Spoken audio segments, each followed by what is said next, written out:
ashes. The spirits light up the night. Now, we're live from the Untold Radio Network. It's Untold Radio AM with Monster Quest producer, host Doug Hajicek, and co-host Jeff Perrella Jr. Untold Radio AM is going live right now.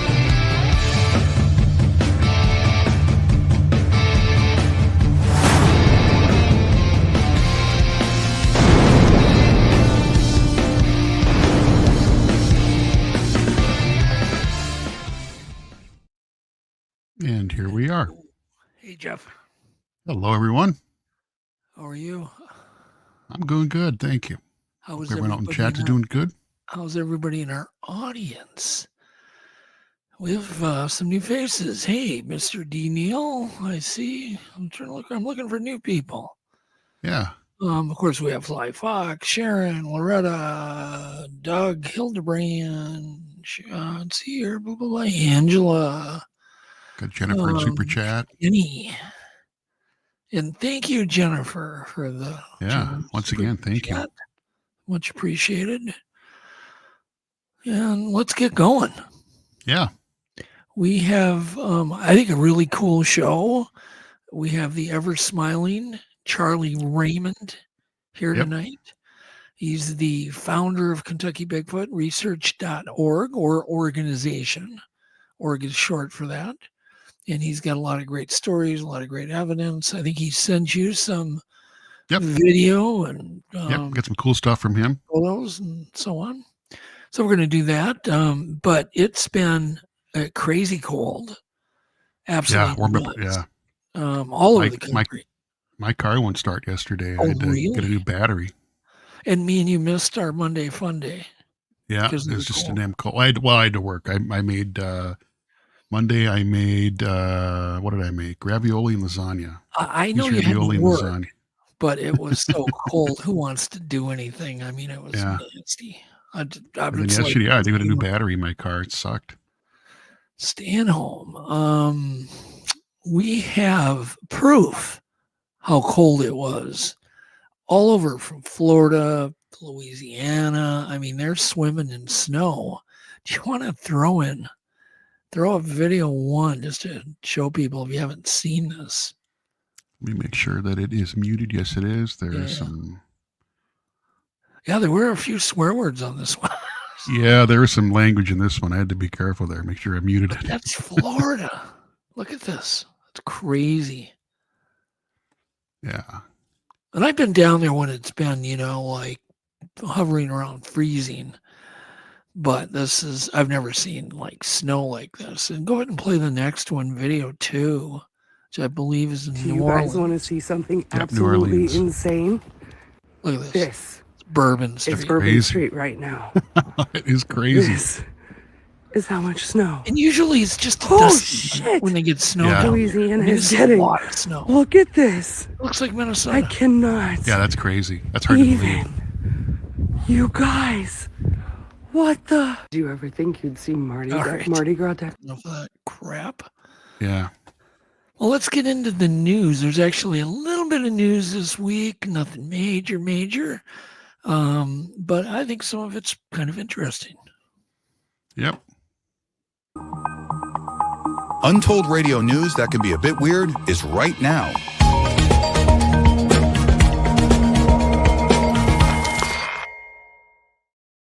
And one of the things that happened this week, it's hard to believe, Jeff, but it's never been recorded. And I know you sent this to me too, thinking, damn, this is interesting.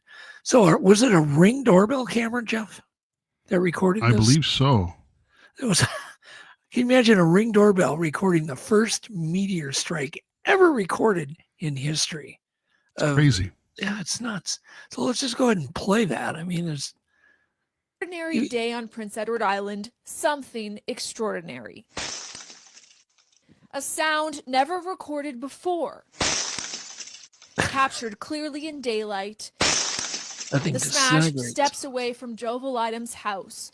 What hurtled from the sky missed hitting the homeowner by about 2 minutes. It landed right between my legs where I was standing. He'd left to walk his dogs. When he got back, all he saw was a mess. We had no idea what it was, and we were cleaning it up and going to throw it away. But a neighbor heard a crash and questioned, was this a meteorite? The homeowners wondered too when they saw their camera and sent photos to a meteorite expert at the University of Alberta who happened to be on his way to PEI for a family vacation. I guess the guy almost Chris just Hurd swept it up. confirmed that yes, Yeah. this was a meteorite, the first ever recorded to land on PEI, but also a first for the world. It's the first time that we've ever had a recorded fall of a meteorite hitting the surface of the Earth with sound included. All right. That's enough. The sound of a space rock But that's about the so size of a cool. kiwi shattered Yeah, it is. on impact. It's When amazing. I showed it to my wife, she said it sounded like ice breaking. Like if you took a chunk of ice and just smashed All it, right. right? Let's It's remarkable. move on. Yeah, I saw that and I sent it to you immediately. I knew we had to talk Well, about I had that. already That's cool as seen heck. it. I had already seen okay. it. But usually if somebody sends it to me and I've already picked it out, usually that's kind of confirmation that it's a good clip, right? Yeah. It's news. All right. Now, next is apparently China has a new invention that turns a small drone, so they can put up a small drone up in the air, and it creates a radar footprint the size of a stadium, obviously causing great confusion. And there's a little photo there. Give an example. That's the drone, and that's the radar signature. It can be quite confusing to, anybody trying to figure out what's going on. So apparently, this innovation, though, was a patent. That's why I don't like patents. It was a patent filed in 1959 by Lester C. Van Atta, and he was a radar expert, and he worked apparently for the Hughes Aircraft Company. And this is probably what inspired this, to complete it and build it. That's cool. I think there's a lot of cool technology that's buried in passports that. Oh, yeah. It's cool, but I don't think we have it. Yeah. So it's a problem. What could go for wrong, sure. right? What could go wrong? Yeah. All right. And then there was more disclosure. And I don't know, did you get a chance to watch the new Ross Coulthart doc? Not the doc. No, I watched some clips of this guy. Some clips. Okay. Well, there's the doc out. You can watch it on News Nation. You can find it on YouTube. It's 41 minutes. And go up and throw up photo 2. This is the man that's featured in this new doc, along with some other regulars. But this is a new guy that came forward. His name is, I forget, of course, it's Jake Barber. And he comes forward because he's been sent on missions to retrieve downed aircraft. And of course, some of that aircraft is supposedly non-human intelligence. And, he's apparently been vetted. As all these guys get vetted, very good. He's got, there were people that were with him, team members on this that have come forward and corroborated his testimony. So I definitely recommend. I'm not going to play any of the doc or the clips because I don't want to ruin it. Yeah, it's pretty cool. It's definitely, but what's different about this, for a soldier, he does describe some emotional things where he approached one of these craft to recover it. And he goes into quite a bit of detail. And that was kind of shocking to me. I'm like, whoa. Okay. Well, that's interesting. I haven't seen the whole thing yet. I'll have to watch it. Yeah, no, I definitely recommend you watch it. I don't think this thing's going to move the needle much, on the whole disclosure needle, but I think it adds up. I think to some people this will mean a lot, and there is video of one of these egg-shaped crafts that he recovers. And once again, if you see a still of it, it's not impressive. You watch the video, you may not be impressed, but there's people now that have analyzed it, people that have been on these missions with cargo and helicopters that understand the weight and how the ropes move, the cables move, and on and on. He said whatever they recovered was of great weight. It's a white egg. with kind of a pearl finish, and he testified that it's of great weight. So let's go ahead and watch it. All right. Next, drones. Speaking of unmanned drones and UFOs, apparently our drones have uncovered a 3,000-year-old hidden mega fortress in the mountains. And this is getting to be kind of new all over, where they're discovering, new pyramids, new cities in the jungles, where these drones are doing surveys in places we couldn't do it before with Lidar technology. To give you an example how common the Lidar technology for Legend Meets Science 2, we went to the Freeman site, and we also had Lidar drone, a big one. I mean, this thing was quite big. It filled up the back of a Chevy pickup. So it's a big drone. And it mapped out all of the forest at Deduck Springs, so we can get a handle on how big the Freeman creature was, right? Yeah. So this is getting common for artifacts, archaeology, and apparently this was some kind of mega fortress. It says it's 3,000 years old. It's in the Caucasus Mountains, and apparently they stitched together 11,000 images, much like the task that I'm faced with the Freeman files. With this Lidar drone, we have to stitch together all this data. Okay. So apparently this is a big settlement that they didn't know. So now they know where to go dig. There's been huge discoveries in the Amazon basin too. Massive complexes that were just unknown, completely covered by forest. Crazy. Yeah. No, there's still mysteries out there. People think the world's been explored. It hasn't, man. There's so much stuff out there that we haven't seen. It's crazy. Yeah. Yeah. No, you are right. We don't even know what an oak tree is yet. Don't kid yourself. I mean, think about the stuff that's underwater, that with old, ancient cities that are now underwater. I mean, there's so much out there. They're doing that too, and those are, of course. I would imagine most of those kind of images are kept secret, but I'm sure they're seeing all sorts of weird stuff at the bottom of the ocean. Yeah. There's whole cities that are underwater now. I mean, ancient cities that are. Yeah. Well, crazy. Speaking of the underwater areas, Jeff, I want to talk a little more about this dark oxygen. Yeah. I think we've talked about it previously, but apparently now they've been funded for more research on where all this oxygen is coming from. And apparently they're getting more and more answers. And before, of course, everybody, thought oxygen all came from, the chlorophyll and sunlight reaction, and, carbon dioxide's taken in. It's churned into oxygen, and that was our only source. But apparently they're thinking maybe this is the biggest source, and they're going to be exploring more at 13,000 feet below the surface, in what they call the Clarion-Clipperton zone, and they're going to be releasing an electrical charge. So just super interesting. They just got $2.7 million in funding, so that's where we're going.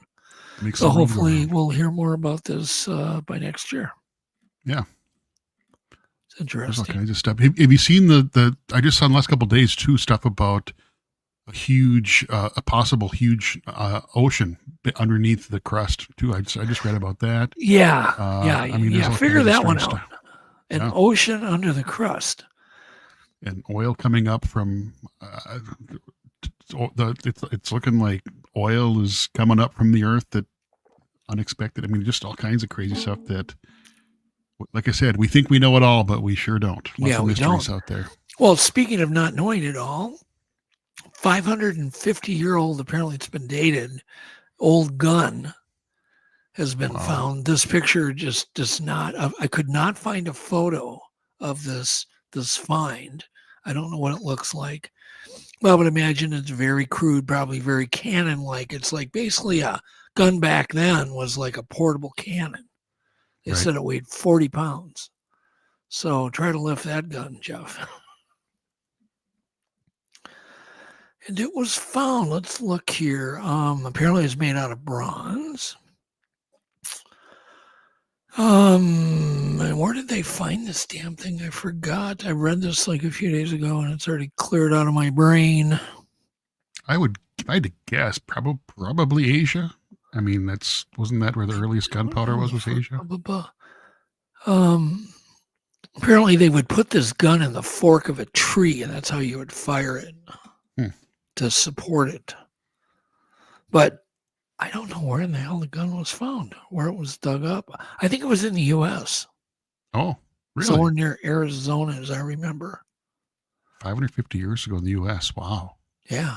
Oh, yeah. Goes way back. That's interesting. And then for anybody who follows the SpaceX flights, the Starship test flight exploded and, of course, rained down over the Caribbean Ocean. Mm-hmm. And there's a video that I've sent you, Jeff, and you can play that video 3. And very spectacular. So that's what's left of Starship. Wow. This is not right. Something happened. This exploded. Yeah. This thing is exploded. That guy was dead on. And apparently he learned why it happened and how to fix it. Something to do with pressure building up somewhere it shouldn't have. And I saw a piece of video where there was like a tear in the exoskeleton cut of off down to those middle 3. You figured it out, though. They got cameras all over this thing, so yeah, they had to be able to figure out what went wrong. But nobody was hurt, not that I'm aware of. Nope. And the weirdest thing, that booster was caught, even though everything else went wrong. Watch that this. is amazing. I cannot even believe this could be done. It's crazy. It breaks the sound barrier. It's the heaviest thing ever launched, and it comes down, breaks the sound barrier. Yep. It's moving at twice the speed of sound, and they catch it on those little dinky arms. It's unbelievable. And Elon's attitude about the explosion is he just shrugs it off. It's a learning experience. The guy's amazing. There we go. Just catches it. Anyhow. Crazy. Perfect. All right. And then the planets are lined up. We have the Parade of Planets this month. And apparently everything is lined up in a long line. And this doesn't happen. I don't think this has ever happened in our life. No, I can't remember how. It's been a long time. Yeah. 6 planets will be in alignment just for the rest of the month, 4 of which will be visible with the naked eye. Mm-hmm. So there you go. I wonder how that's going to affect anything, if it does. It's got to. Space weather. You'd think so. I'm a firm believer in space weather. I really am. And then on the effects on the Earth, maybe on people's moons. Well, getting them all aligned will affect gravity for sure. Yeah. Having all that mass in line for gravity, that's got to affect something. Yep, definitely. I know it affects my heat bill. Yeah. Okay. All right. That's it. That's all I've got for news. Let's go ahead and do 5-minute witness compliments of Charlie, who's going to be our guest tonight. Yep. And this is from the Kentucky Bigfoot Research Org. Charlie goes around and he interviews all these witnesses. He gets a video record of it, which is really cool. I do want to say hello to Buttworm. Hey, Buttworm, good to see you here. and Matthew Sims and Victor, and we got Flat Rockland and Kim Kincaid and Eric Sorensen, Doug Hillebrand, and lots of people in chat are pouring in. Patrick Vaughn, but I had to say hi, Buttworm. Sorry. So let's go ahead and let's get into 5-minute witness, Jeff. It's time for 5-Minute Witness. Short stories of strange encounters with the unknown.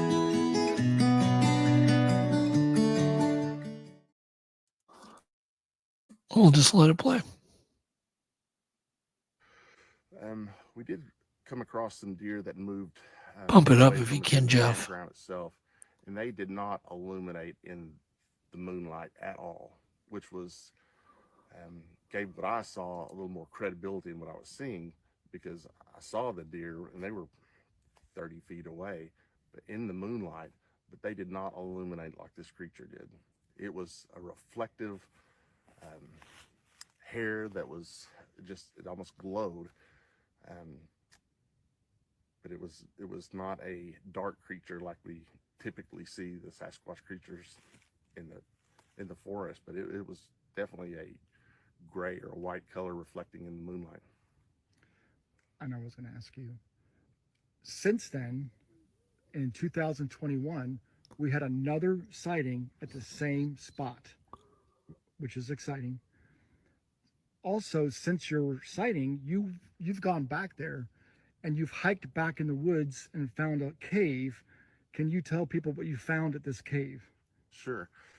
It's kind of in a valley, and you hike back off behind the church there and down through the valley, and we'd actually found this cave before, and we actually found some rock stacks on the edge of the cave. There was probably 8 little flat rocks stacked up. I say cave, it's more like a little overhang there. It probably goes back about 10 feet. But we walked back up through there, and right in front of the cave, there was a deer carcass there, clean to the bone, and it was a nice big 12-point. So I know somebody missed that, but it was a unusual find and coincidental to be right there in front of the cave that still had a number of rock stacks in it when I found that deer carcass. But the skull, the bones were still there. They are all intact, and yes, I did keep the skull. Kentucky Bigfoot Research Organization. There we go. Oh, good story. Yeah, well, thank God there was a little closed captioning. Part of the thing with the audio, when we play a clip, it's already going through a whole bunch more filters and it knocks the audio down. So I try to make sure the clips have closed captioning. Yeah, my volume reset. I had to reset everything. I had an automatic update in Windows. Yep. And it changed my settings for my camera, my mic. My mic wasn't working. Man. It just never ends. So it should be good now. Okay. Anyhow, let's go into Doug's clips, and hopefully Charlie will show up in the background right when we need him. Go ahead, John.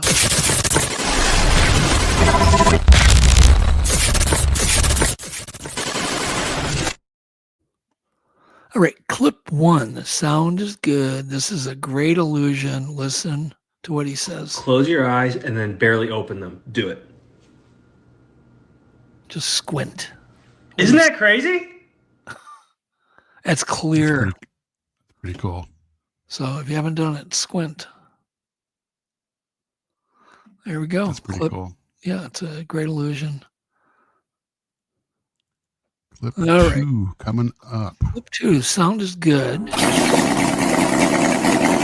if you need 5 minutes, whatever.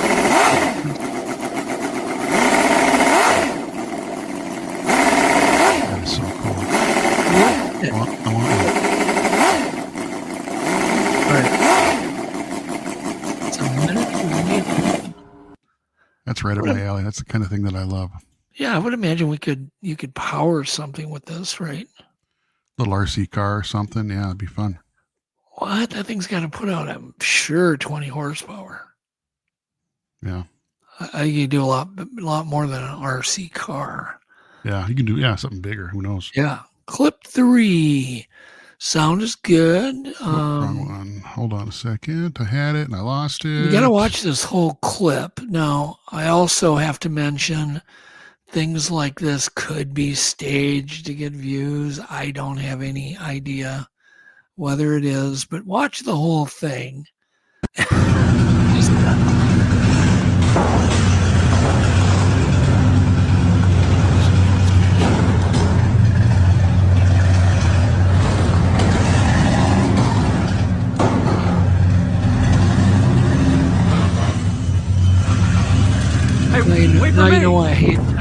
drops. Watch.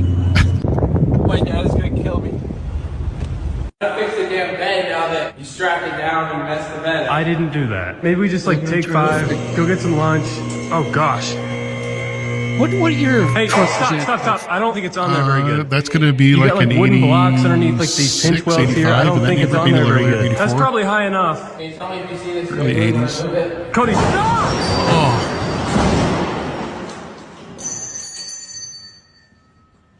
That's a pretty What did I tell truck. you? Help me flip it back over.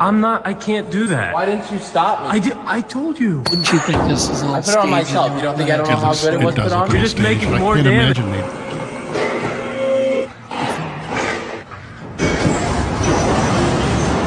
Alright, well, I'm gonna take off. Cats in a fuck. I just can't imagine.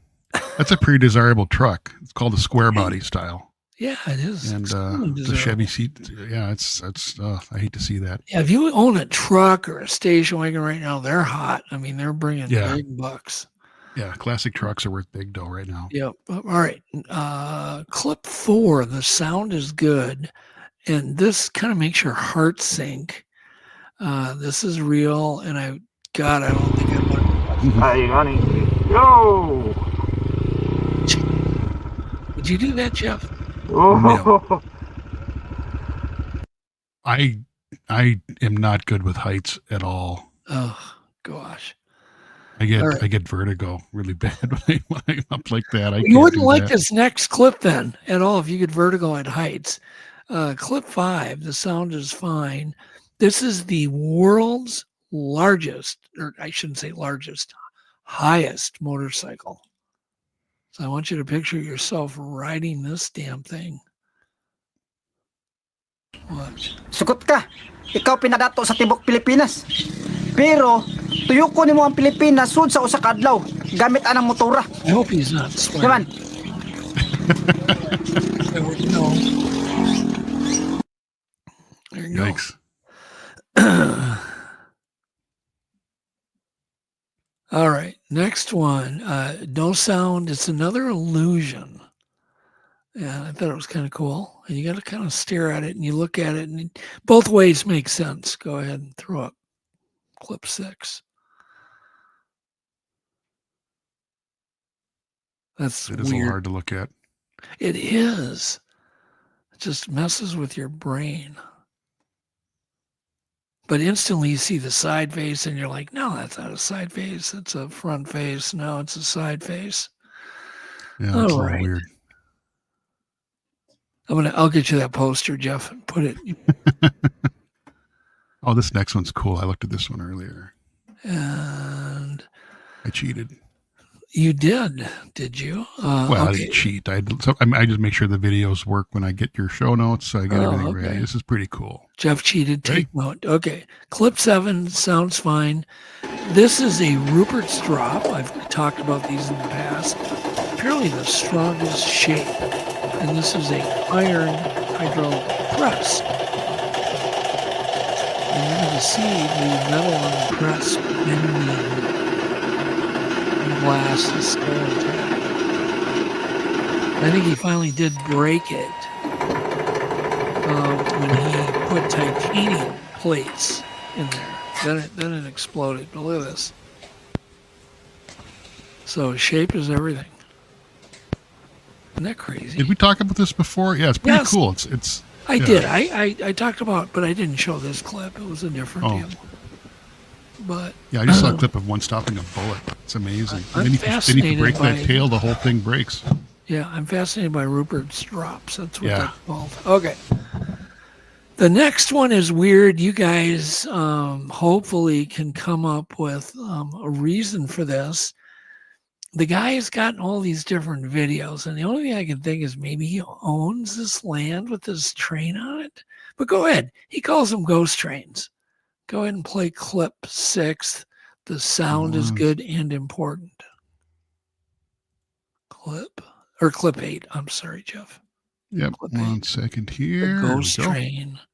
So I'd love to hear some comments on this. Well, I caught up to another one of those haunted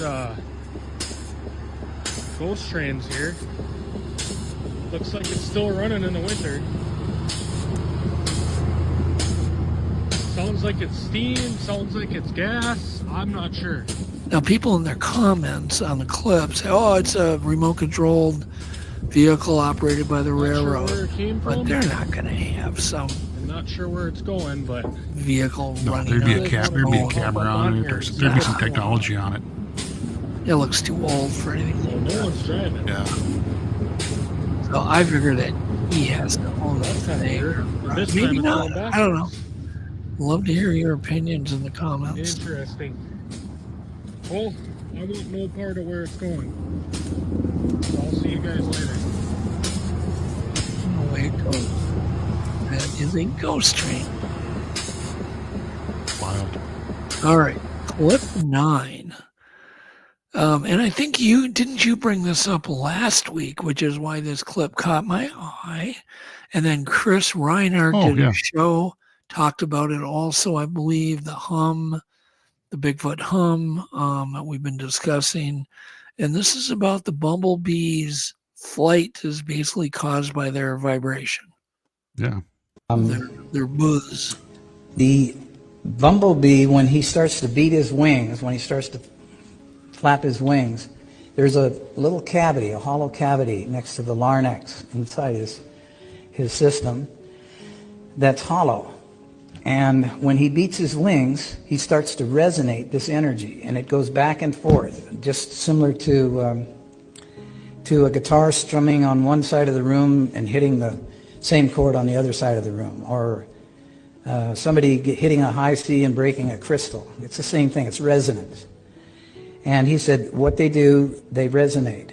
And when they resonate, they eventually reach the resonance of the field around them. And he explained it this way to me, that the Earth was, of course, spinning, but it was operating on a frequency of 8.5 hertz per second or so forth. And he says once this bumblebee hits that resonant frequency of its surroundings, it becomes a free agent. It creates a magnetic bubble around itself, and it can go anywhere it wants. And I said, well, that's not in any of the science books. He said, I know. You probably never see it there either, but that's what happens. They'll discover it someday and bring it out, but it's just we have a conventional way of doing things, and then we have a natural way of doing things, and they're totally different. They're diametrically opposed. The important point here is the bees. As you've heard, the bumblebee shouldn't really be able to fly. Those wings are way too small to lift that chubby little body off the ground. In fact, it's a bit of a conundrum also for the mainstream scientists. They can travel in perfectly straight lines for long distances without any deviation, even during a howling crosswind. Because of the resonant frequencies produced by the vibration of their wings, they create a bubble in the ether, protecting them from any outside interference.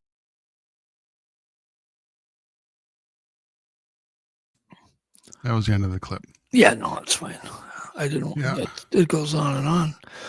Just thought it was interesting. Cool.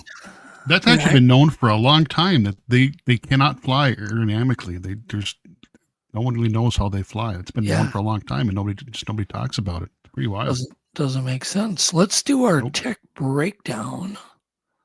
Okay. Charlie's. Technological breakdown.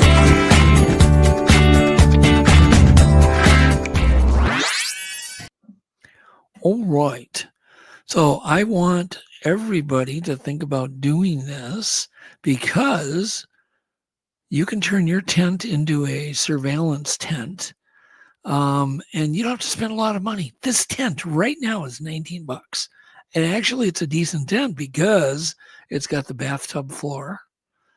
And that's the perfect spot to do what we're going to talk about. Okay. So what we're going to want to do is we're going to want to create 2 openings at the bottom. And they could be whatever diameter you want. They could be big enough just for your eyeball to take a peek. Could be the diameter of your camera lens.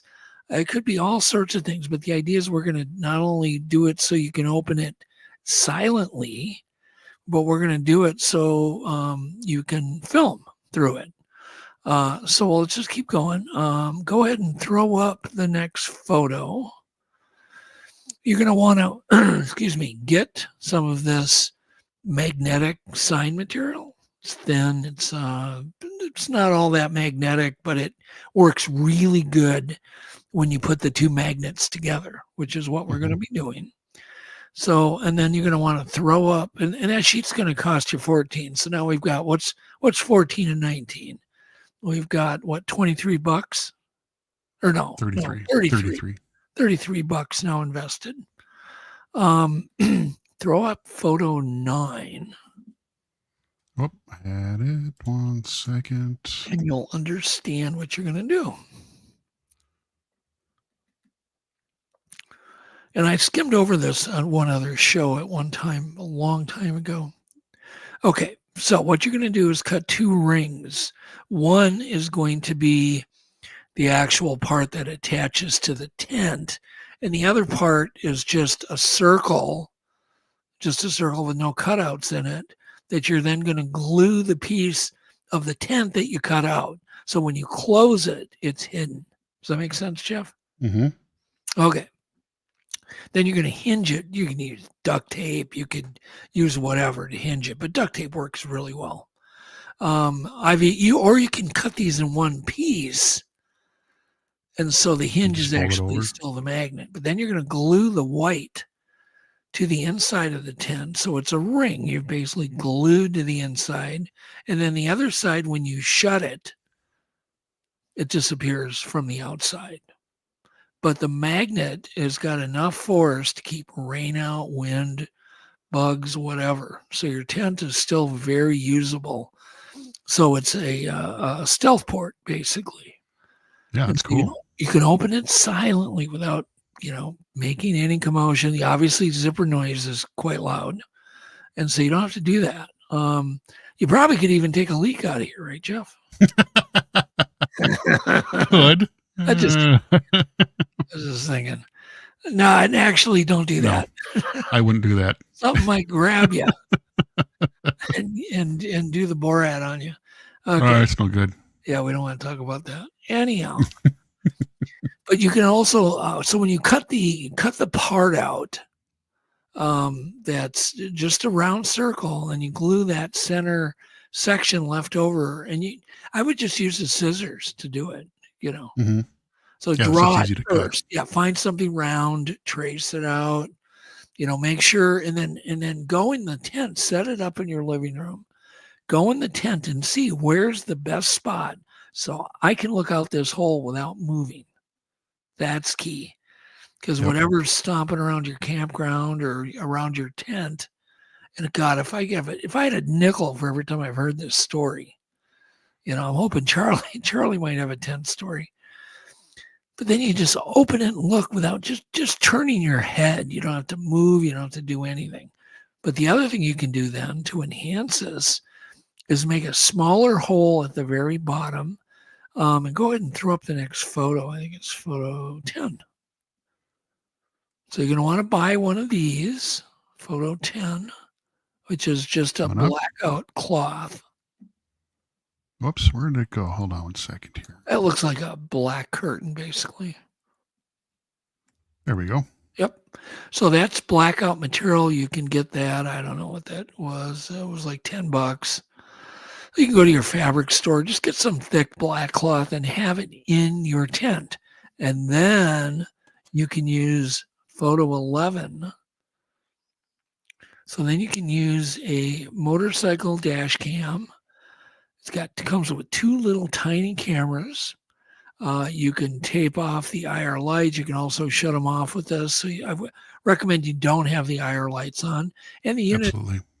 The idea is you hear something going on out there, you throw the black cloth over you, then you can turn this monitor on. And it's not going to emit any light. Plus, or if you need to use your phone for any reason, you have the cloth. So you really should have that cloth in your tent.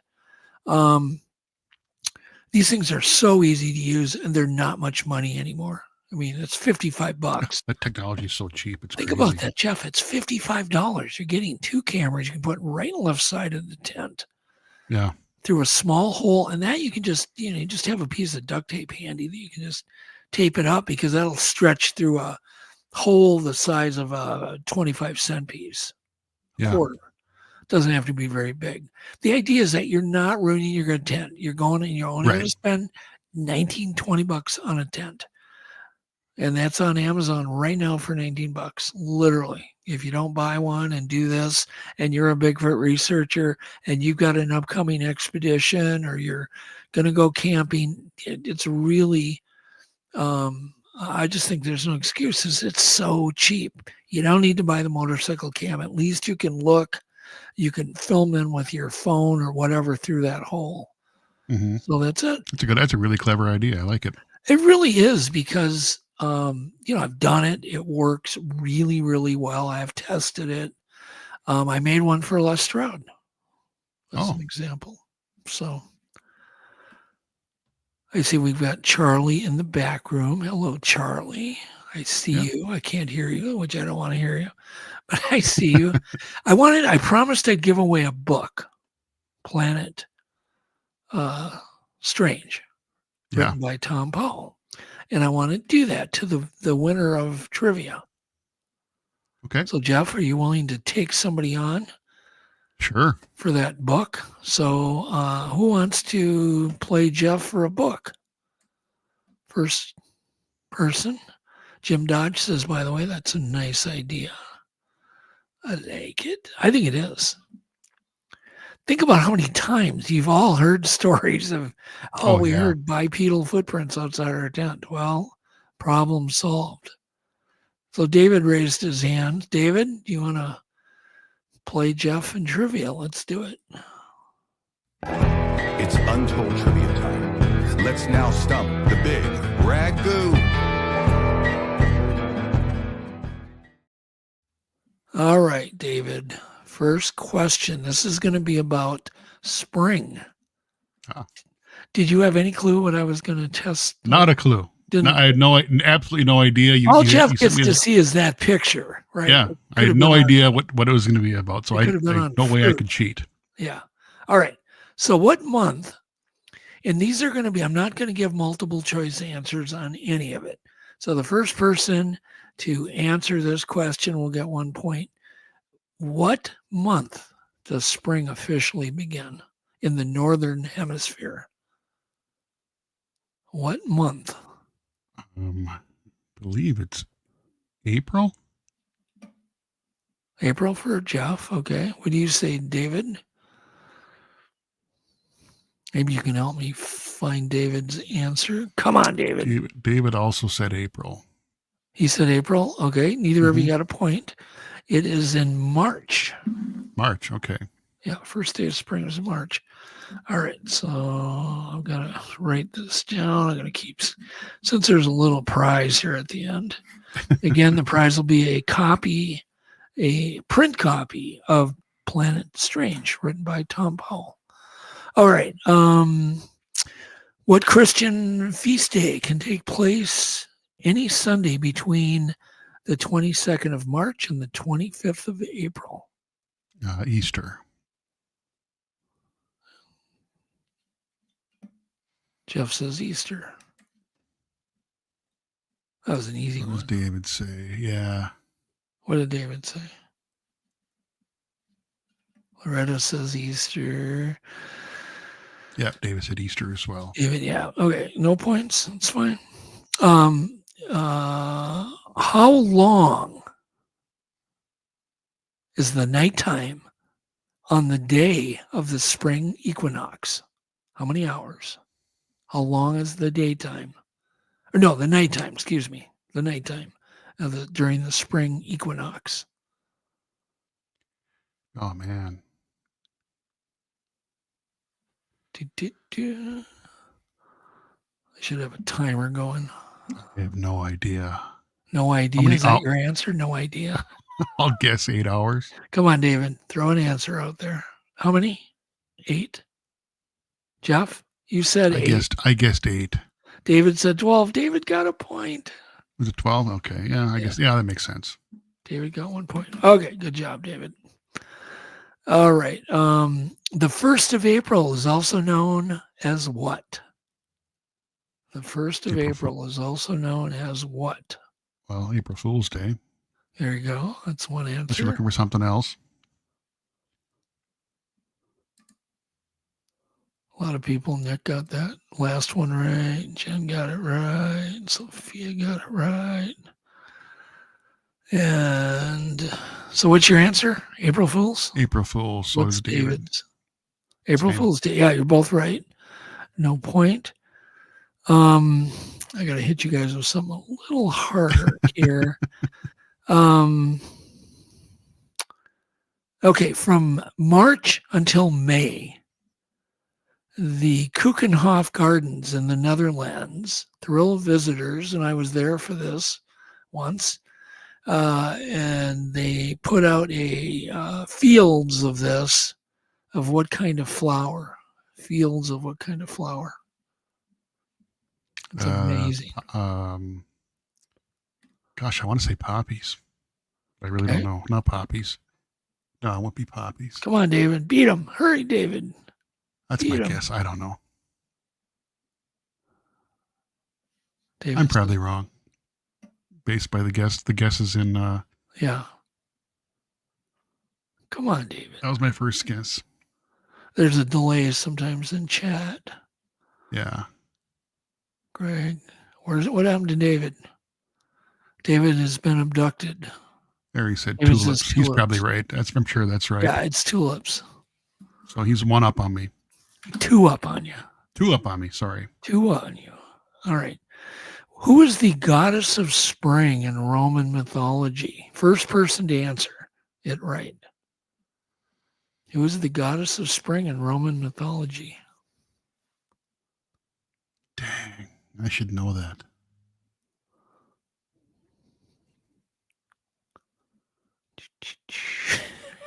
Oh, man. It's not coming to me. Okay. It'll come to me. It'll come to me. David, you yes. David says Flora. He's right. Flora. He's up to me. He's up a lot. He's up by 3 now. I didn't know that one. Which bear species does not hibernate during the winter? Polar bears. Polar bears do not hibernate during the winter. Is that your answer? Yeah. David? David says polar. The answer is actually pandas. Because polar bears actually hibernate in the kind of the summer, which is their winter. Okay, so the computer, the best answer is panda bears. So there you go. All right. Really a bear, but okay. Yeah, I know, but I'm just hey, I don't make this shit up. Yeah, it's okay. I just go on what I'm reading. Let's see here. I'm just looking. All right. If Puxatawny Phil, the most famous groundhog, sees his shadow, right, on the day they bring him out, does that mean it'll be an early spring? True or false? If he sees his shadow, is it an early spring? True or false? I can't remember. True. True. Okay. I would say you. True or false? David says false. And the answer is false.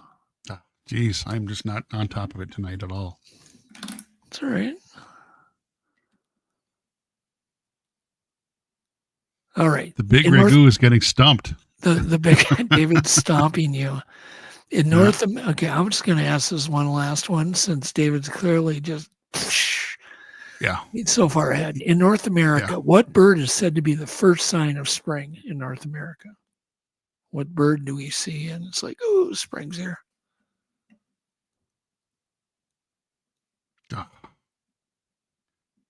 Yeah, I don't know.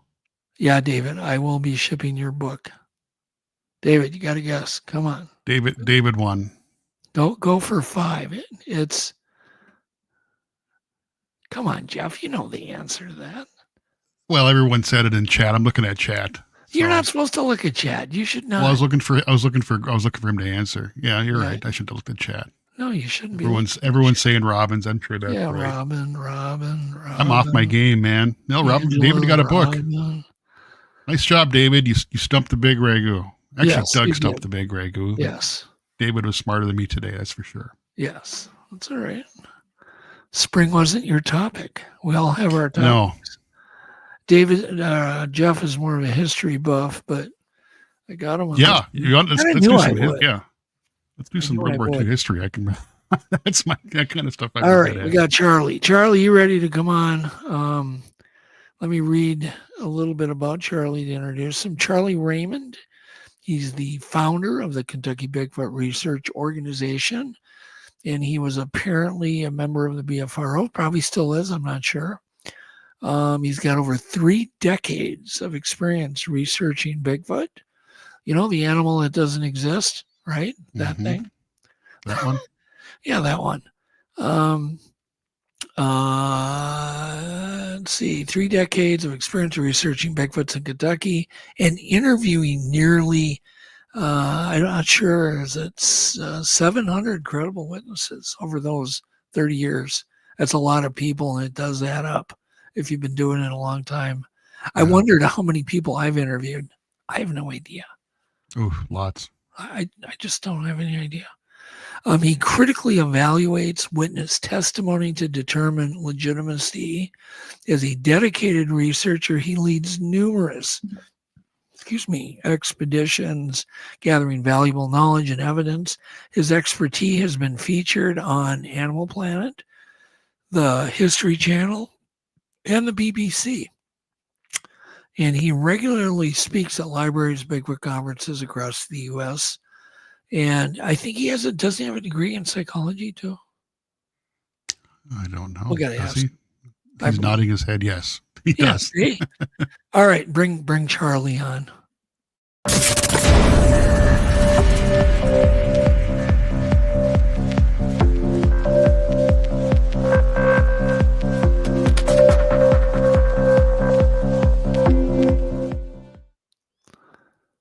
And here he is. Hi, Charlie. Hey. Hi. That's good. Now, if we can just get him to sit still. We have never talked, but I do know one thing about Charlie. He's a really nice guy. That I do know. Yeah. We have chatted, and he's just a super nice guy. Look at the smile on his face. You can tell. So the question is, can we hear Charlie? Are you there? Yes. Oh, good. Perfect. So how long have you lived in Kentucky? Your whole life? Were you born there? No, I moved here about 30 years ago, and that's when I started the Bigfoot research.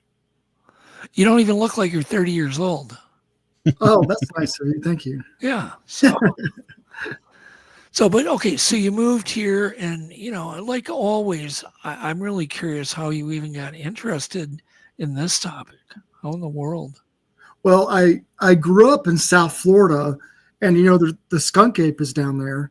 And when I was a young boy, my dad would tell me bedtime stories of the skunk ape and then shut the light off and walk out of the room.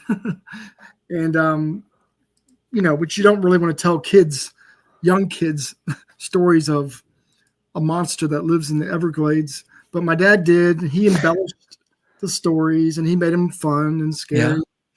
And I got hooked. And then, like most people, my age, we watched In Search Of. And I think I just mentioned this about Monster Quest. Monster Quest was the only thing that came close to In Search Of. Like, in my mind, was on the same level. It was very entertaining. It was serious, full of information, a lot of witnesses. And I wish Monster Quest was still going on today. Well, good. I mean, that was obviously my goal, to be taken, serious. And I'm glad it had. How old were you when Monster Quest came out? 3 years old? No, I'm 58 now. I'm joking. I'm sure you are, but you don't look it. But whatever. So how old were you though when Monster Quest came out? I don't know, what year did it come out? 2005 or 6 or something like that. So it was 20 years ago. So 20 years ago. So I was 30s. 38. Yeah. Wow. Yeah. Okay. And see, this guy says King Kong got me into Sasquatch, and I don't know if he means the real King Kong show or King Kong. So okay, so you just were interested in it, but when did you first like have a sighting or experience or go out there and had something that got you to take it to the level? I mean, you've taken it to a pretty high level, Charlie. Well, yeah. What happened was, I went to college and focused on studies and girls and all that stuff. I never got into Bigfoot. And when I moved to Kentucky and I saw the wilderness here, which behind me actually is the Red River Gorge right behind me. Mm-hmm. And I knew there had to be Bigfoots here. So I formed the organization, made the website, and I started getting emails with reports.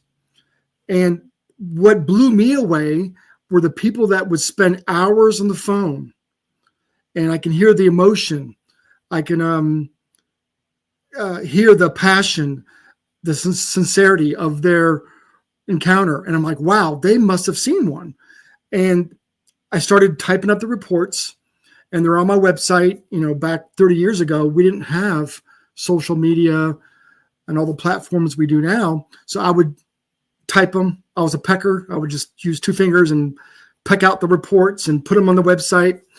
And today, more people will let you videotape them. So now I just videotape them, which saves time. Also, the viewers can watch their emotions and hear it in their voices. And that's what I love about all the social media platforms now. People can actually hear the witness share their stories. And the witness testimonies are what got me excited, because we don't have a lot of pictures of Bigfoot. We don't have a lot of videos of Bigfoot. Right. The witnesses tell us what they look like, how they behave, and where they live. Why do you think everybody blows off? I mean, I've always thought eyewitness testimony is the most important thing. What if we had a whole bunch of evidence but no eyewitnesses? Right. I mean, I think the problem is, I know people are anxious for a body, and which I don't blame them. It's going to take a body to prove it to science, I really believe, and I don't want to kill one. But yes, but let me interrupt you. But why does it take a body to be interested in the topic? You know what I mean? It shouldn't take a body to get scientists off their butts to research this topic. I agree. Scientists, the more and more are, getting on board with it. But the public in general, I don't think will ever accept it. And just a few years ago, we thought we had DNA evidence, and the whole thing fell apart, with the Ketchum study. And so it's really hard without a body, because you could fake video now. The technology's, is really impressive. You can really hoax things easy now. The DNA, there's nothing to match in the gen bank to compare it to. So what are you going to compare it to? And if it's got Homo sapien in it, which I believe, I'm sorry, a lot of people say it's contaminated, but I believe there's Homo sapien in that DNA, because here's why. All those witnesses that I've interviewed in Kentucky, face-to-face encounters, some of them, almost every witness said it looked human-like. Had a wide hooded nose, not a gorilla nose, human-like features. Yes, the heavy brow, sagittal crest, covered in hair, 8 foot tall, but I get human-like a lot. And these creatures are too intelligent to be a big, dumb gorilla. If this thing was a big, dumb gorilla, we'd have it in a zoo by now. This thing's not a big, dumb gorilla, in my opinion. Right. They're highly intelligent. They know to keep their distance from us. They know kill. They see hunters kill things. So they know to keep just far enough away, not to attack us. I don't have one report in Kentucky of all those 700 reports, not one of them hurting the witness, not one. Yeah. I think they know to respect that boundary. They know that if they hurt us, we're going to have a manhunt, go out and kill it, so to speak. So I think that's why it's coexisted for so long, is because it knows to survive, it's got to keep its distance from us. I mean, that's it's a really good point, and it's a position I've taken. They just seem to have a lot of restraint, like a lot of it. And I'm sure they're tempted to beat us with a rock once in a while, right? Because have you ever had rocks thrown at you? Yes. Yeah, and they always come close, right? They land near you. Right. They miss you by an inch. But the point is, I don't think they're trying to hit you. They're trying to scare you or, get you to move on. They don't want to hurt you. I agree. Which takes great intelligence to have that kind of restraint. Yeah. And if they were attacking people, let's just imagine, let's say every one of those 700 people were attacked. Could you imagine the armies of military, police, whatever, out hunting them? Exactly. Yeah. So, I get a lot of criticism, even on my YouTube channel with my witnesses, when I'm commenting and I say, it's okay. It's safe to go back in the woods. Don't be afraid of them. You need to be afraid of people, really, or other predators. But regarding Bigfoot, especially in Kentucky, I wouldn't be afraid of them. I mean, I don't even carry a gun, which I should, but I do believe, generally speaking, they're going to leave you alone. They're not going to hurt you. Yeah, they'll bluff charge. I've trees pushed over, rocks, growls, even a full-fledged bluff charge on one of my expeditions. And we know we're smart enough to know to leave. So we got to kind of respect their territory too. So other apes the same way. They don't really generally fight. It's all bluffs and show. Fighting's dangerous. They're not stupid. They don't want to get hurt. They'd much rather scare you away than physically fight. It makes a ton of sense. They're survivors. They're smart. Yeah. And that's a lot of it's speculation, but I just based a lot of my research on the witness testimonies and my own experiences. I can't say for certain this is why they're doing this. It's just speculation, but I don't want to kill one. I know there's a group in Texas that wants to kill one to save the species, and I understand that, but I'm hoping we could find one that's died of natural causes or something. Yeah, and that's, that may happen. I always say with the silent electric vehicles, as more and more of them are operating, one of them might get beamed by a electric semi or a regular car. And, they do a lot of road crossings and do you agree that most sightings you've investigated have probably been road crossings while people are in their vehicle? Yeah, that's the most common. Yeah. And you mentioned Tom Powell earlier. Yeah. In his book, The Locals. Yeah.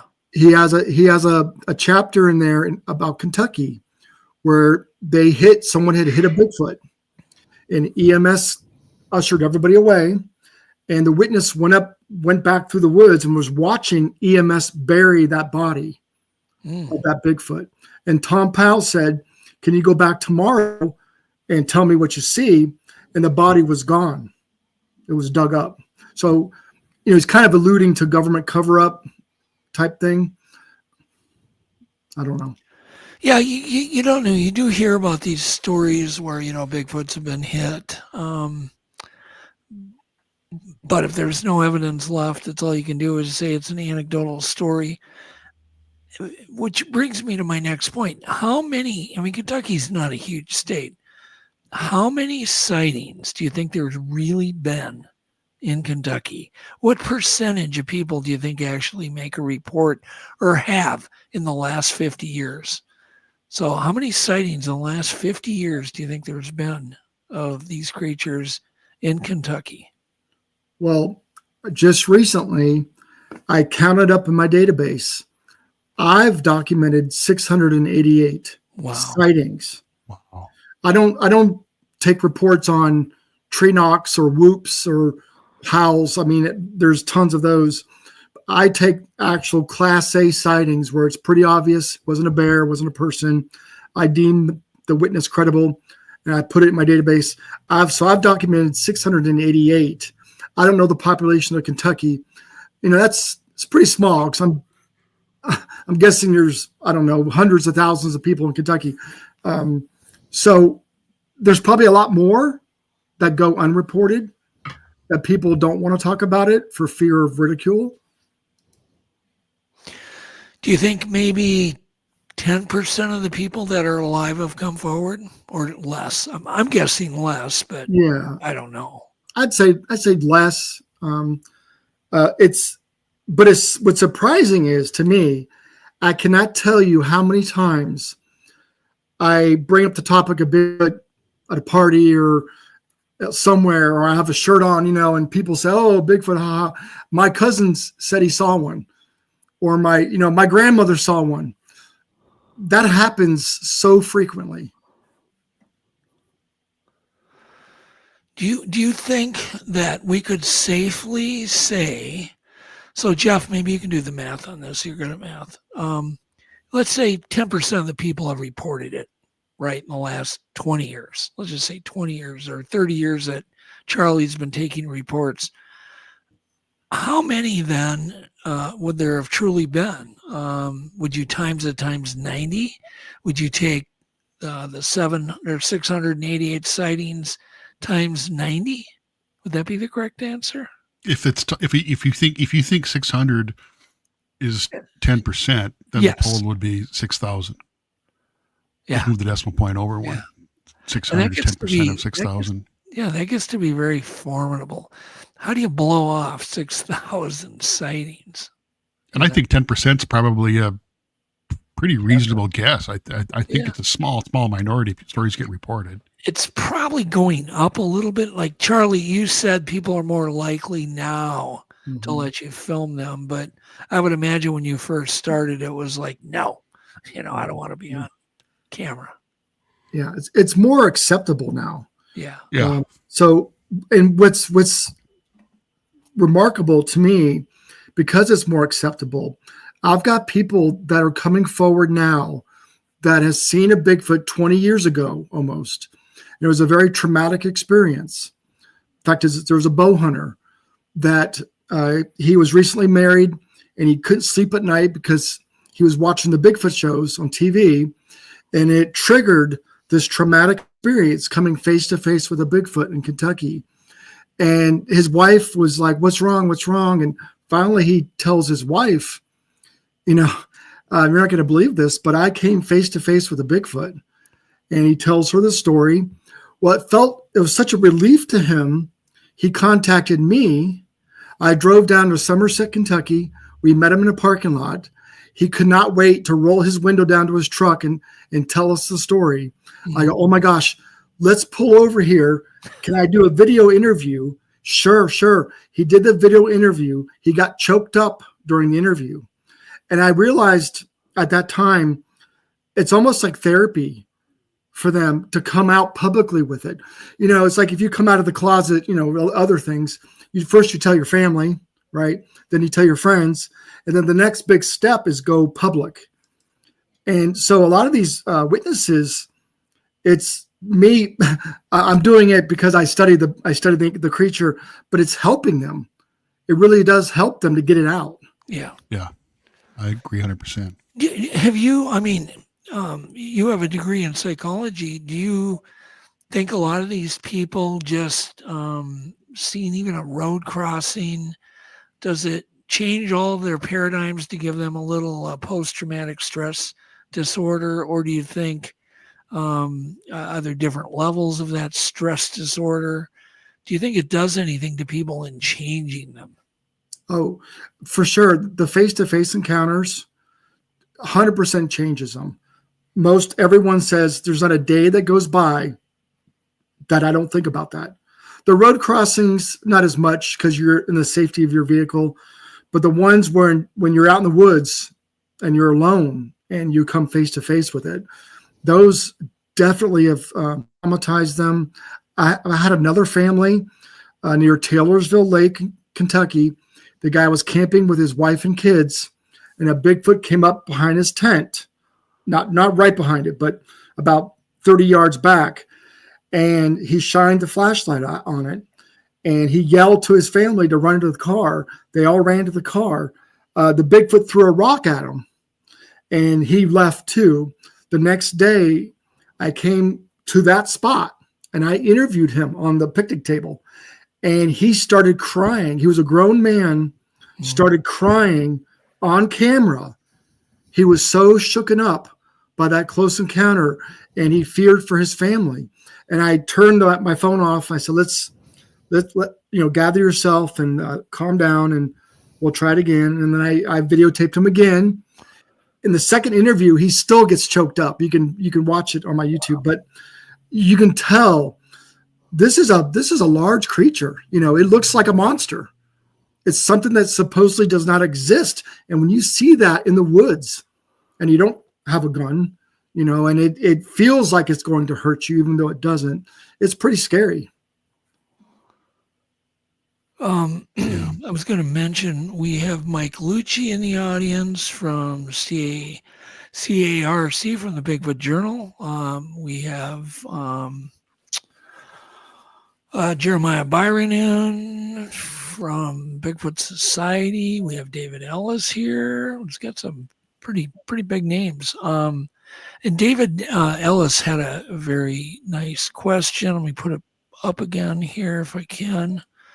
He says, please ask Charlie if he agrees most interactions with Sasquatch are where humanity intersects with their habitation basically on the edges. Or do you pay attention to that, where these sightings happened? And are most of them on the edges now? Well, it's surprising. A lot of people don't realize they sometimes come up into a suburban neighborhood. Like in Kentucky, all of our neighborhoods back up to forests, basically.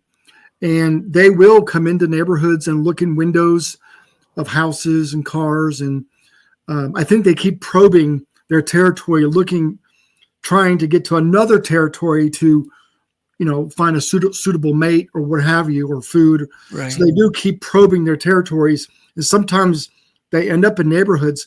But I tell people this all the time. Kentucky has so many sightings because we live in their backyards. They live in our backyards, and they've grown accustomed to us living there, and they're not as fearful. So they do come up to houses, look in windows, go through trash.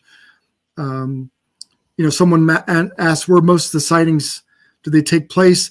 We get hikers, we get campers who see them. We've got people up in their homes, see them looking in windows, banging on the houses. There's 2 reports, very similar, of this family had a young child and would put the child to bed and would cry at night, and something would hit the side of the house next to the child's window, not the window, but next to it on a mobile home, and shake the house.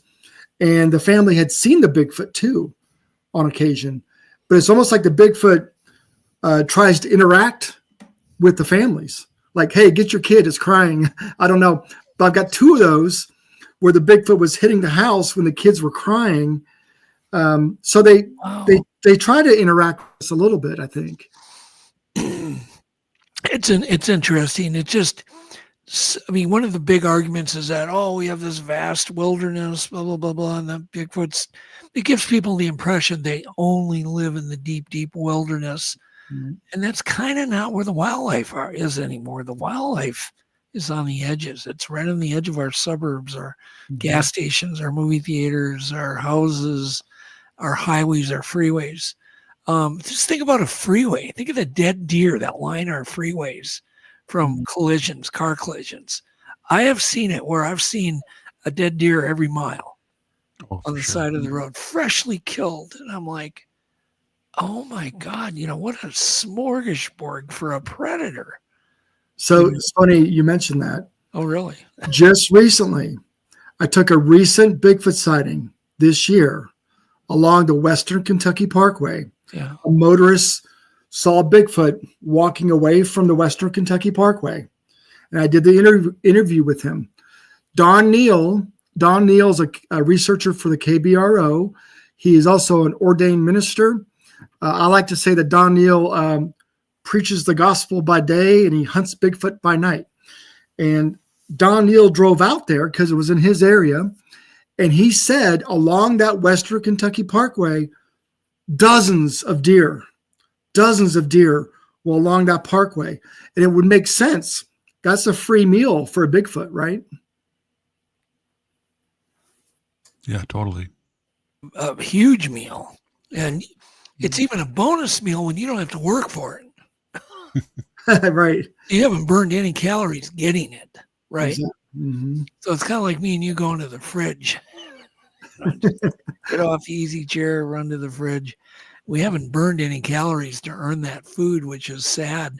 I had a buddy of mine, as an example, he had lost a ton of weight, and I said, "Geez, how'd you lose all this weight?" He goes, "I do. If I'm going to go to the fridge, I got to do 30 push-ups, and then I can go in the fridge and grab an apple or whatever. But I got to do the exercise to simulate what we would have to do if we lived in the wild, right?" But the freeways are lined with dead deer and other roadkill, which is one reason they've got to want to live near the edges. Mm-hmm. I mean, how often do we think about that? The freeway system. How far from roads and water? How about water? So roads, water, power line cuts. Yeah. Do you ever just think, okay, there's a river here, there's a road here, there's a railroad track here, there's a power line cut. Oh, it makes sense that the guy had a sighting right there on that road because of all the other corridors that exist near that road. Mm-hmm. Yep. Like yourself, a lot of us believe they take the path of least resistance, which would be a power line cut. And a power line cut goes through most forests. It's an easy way to get from point A to point B.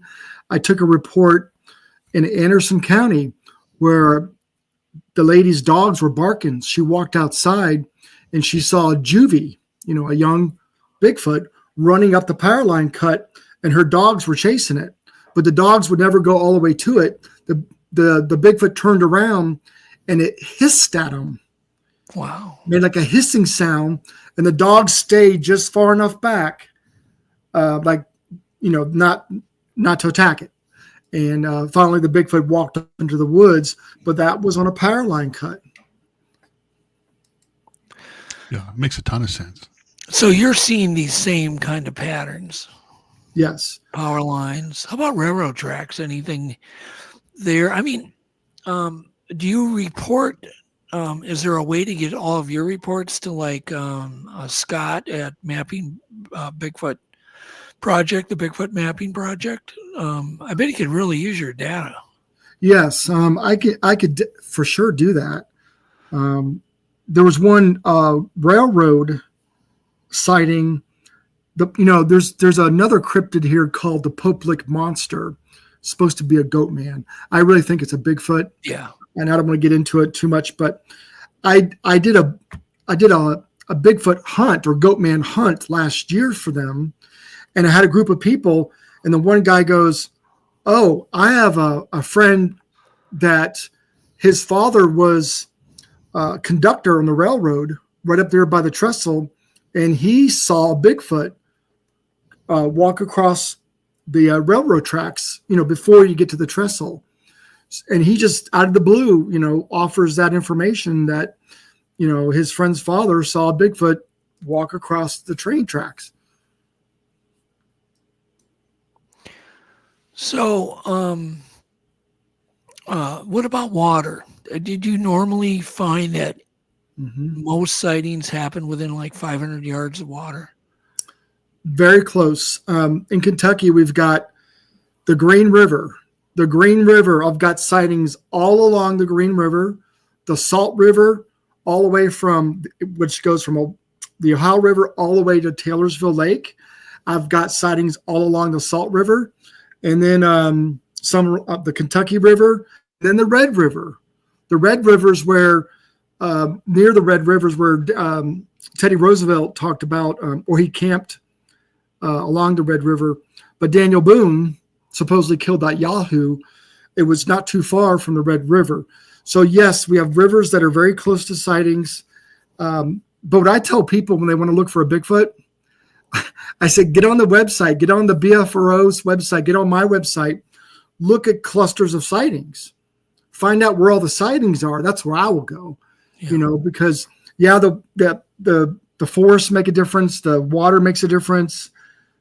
All the other things make differences, but I like to go where there's been the most sightings. Well, what's interesting about the coolest thing to me about Bigfoot in relation to other cryptids is how much sense everything makes. The more data we have, the more it fits together, the more it fits with established science. Of course, they're going to be in those areas for the same reasons we are. You got food, water, shelter. Humans aren't going to go where that stuff's harder to get. They're going to go where it's easier to get. Bigfoot are the same way. They want food, water, shelter. Of course, this makes total sense that we're on the same areas. Along that lines, I get a lot of questions about, do they migrate? My data shows the same physical characteristics of Bigfoots in the same counties over decades. So that leads me to believe they stay in the same few counties. As long as they have food, shelter, we don't encroach on them. They're not going to go to Florida for the winter. It's too risky, right? Right. So they kind of stay put in these counties. Is what my data shows me. Yeah, it's interesting. I mean, a little bit kind of related is like I happen to know a lot about white-tailed deer. White-tailed deer can live their entire life within 1 square mile. As long as there's food, water, shelter, there's no reason to leave. Why would Bigfoot? I agree with that. Why would they leave if there's food, water, shelter? Why would you leave?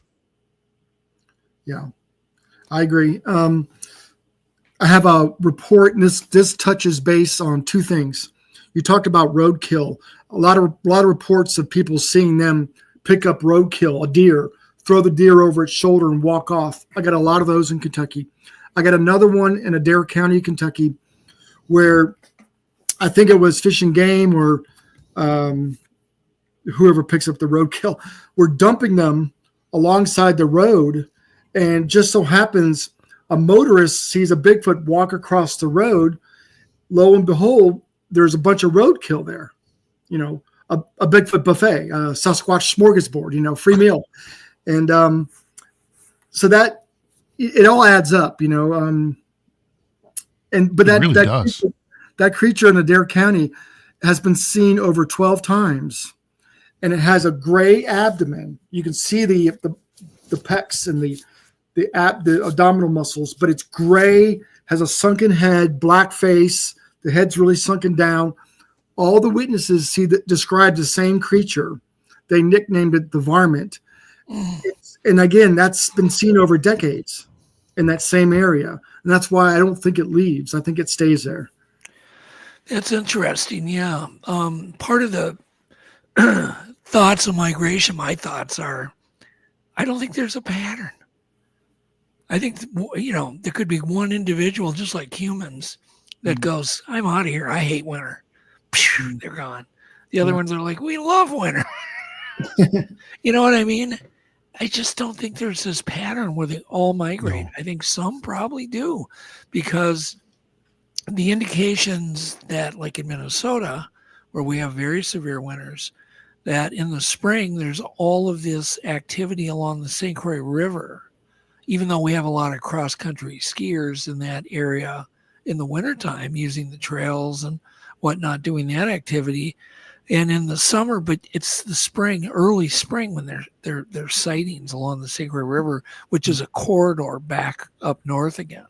Mm-hmm. So I just think it's going to be really hard when there's so much individual decisions made, whether they move south. I mean, you may have Minnesota Bigfoots down in Kentucky in the winter because your winters are there, but they're more mild. Mm-hmm. You don't normally get 30 below weather, right, Charlie? Well, now it is. Yeah, I know this year. It's bad. Well, look at early nomadic humans. They didn't necessarily migrate on a pattern. They stayed in an area until the natural resources were used up. Then they moved on. There wasn't really a pattern to it. Some did, but by and large, they didn't. They just stayed there until they couldn't stay there. Then they had to go somewhere else. It makes total sense. Yeah, and that could be a big part of it too. If there's lots of food, why leave, right? Right, exactly. I would think everything's based on food, not warmth. or comfort. I'm sure they're well equipped to handle the cold and may enjoy it. I mean, there's no bugs. Think of the summer, Jeff, in Minnesota with the wood ticks and mosquitoes. I think if I was a Bigfoot, I'd be looking forward to winter. Yeah. I had I put on a beaver coat made out of beaver pelts once. It was so hot. Within a couple minutes, I had to take that beaver coat off. So I can imagine a Bigfoot being nice and warm and enjoying the winters, actually. Yeah. Yeah. Yeah, we often, humanize other creatures that survive out in the forest. It's a cold night. We're like, oh, we feel sorry for the poor deer. And they may be loving it, Oh, Huskies can't wait to get outside in the winter. They love it. Yeah, exactly. Every animal's different. Yeah, I mean, Huskies love being in the snow. They don't want to come inside. So what's that word? Anthropomorphize. Yeah. Animals. And I don't think we should do that with Bigfoot. I don't know. Who knows? We don't know anything, right, Charlie? Yeah, a lot of it's speculation, know, and the one thing I always tell people too about hibernation and migration, and it's purely speculation. I think I've got more Bigfoot sightings during the spring and fall. Okay. Because there's more people in the woods then. Sure. That's the other weird equation. Yep. Yeah. So, it takes two things to have a sighting. It takes a Bigfoot and a person. So I think that's the only reason I have more sightings in the spring and the fall. Okay. Makes a lot of sense. But it's a guess. You'd almost have to go on a trail, pick a wooded trail or some, place where there's been sightings and do a survey of how many people pass by in a day. And then do it each season. Do it in the summer, do it in the winter, do it in the fall, do it in the spring. Mm-hmm. And that would be a real interesting study. I'm not sure who's going to want to go do that study. It doesn't sound very fun. But it's a study that is needed in many areas to just see what kind of people are utilizing the forest. Like I said, the St. Croix Valley is a really big cross-country ski area, where people are doing the pushing. They're not doing downhill skiing, but they're actually just traversing on skis. And in the summer, I've used those same trails in the summer and never see a soul. But in the winter, you see tons of people out there skiing. Well, in the winter, you also have access to more areas. You can cross-country ski across a bog that's impassable in the summer. I've done that on a snowmobile before. I've been to areas in a snowmobile that there's no way to get to it in the summer.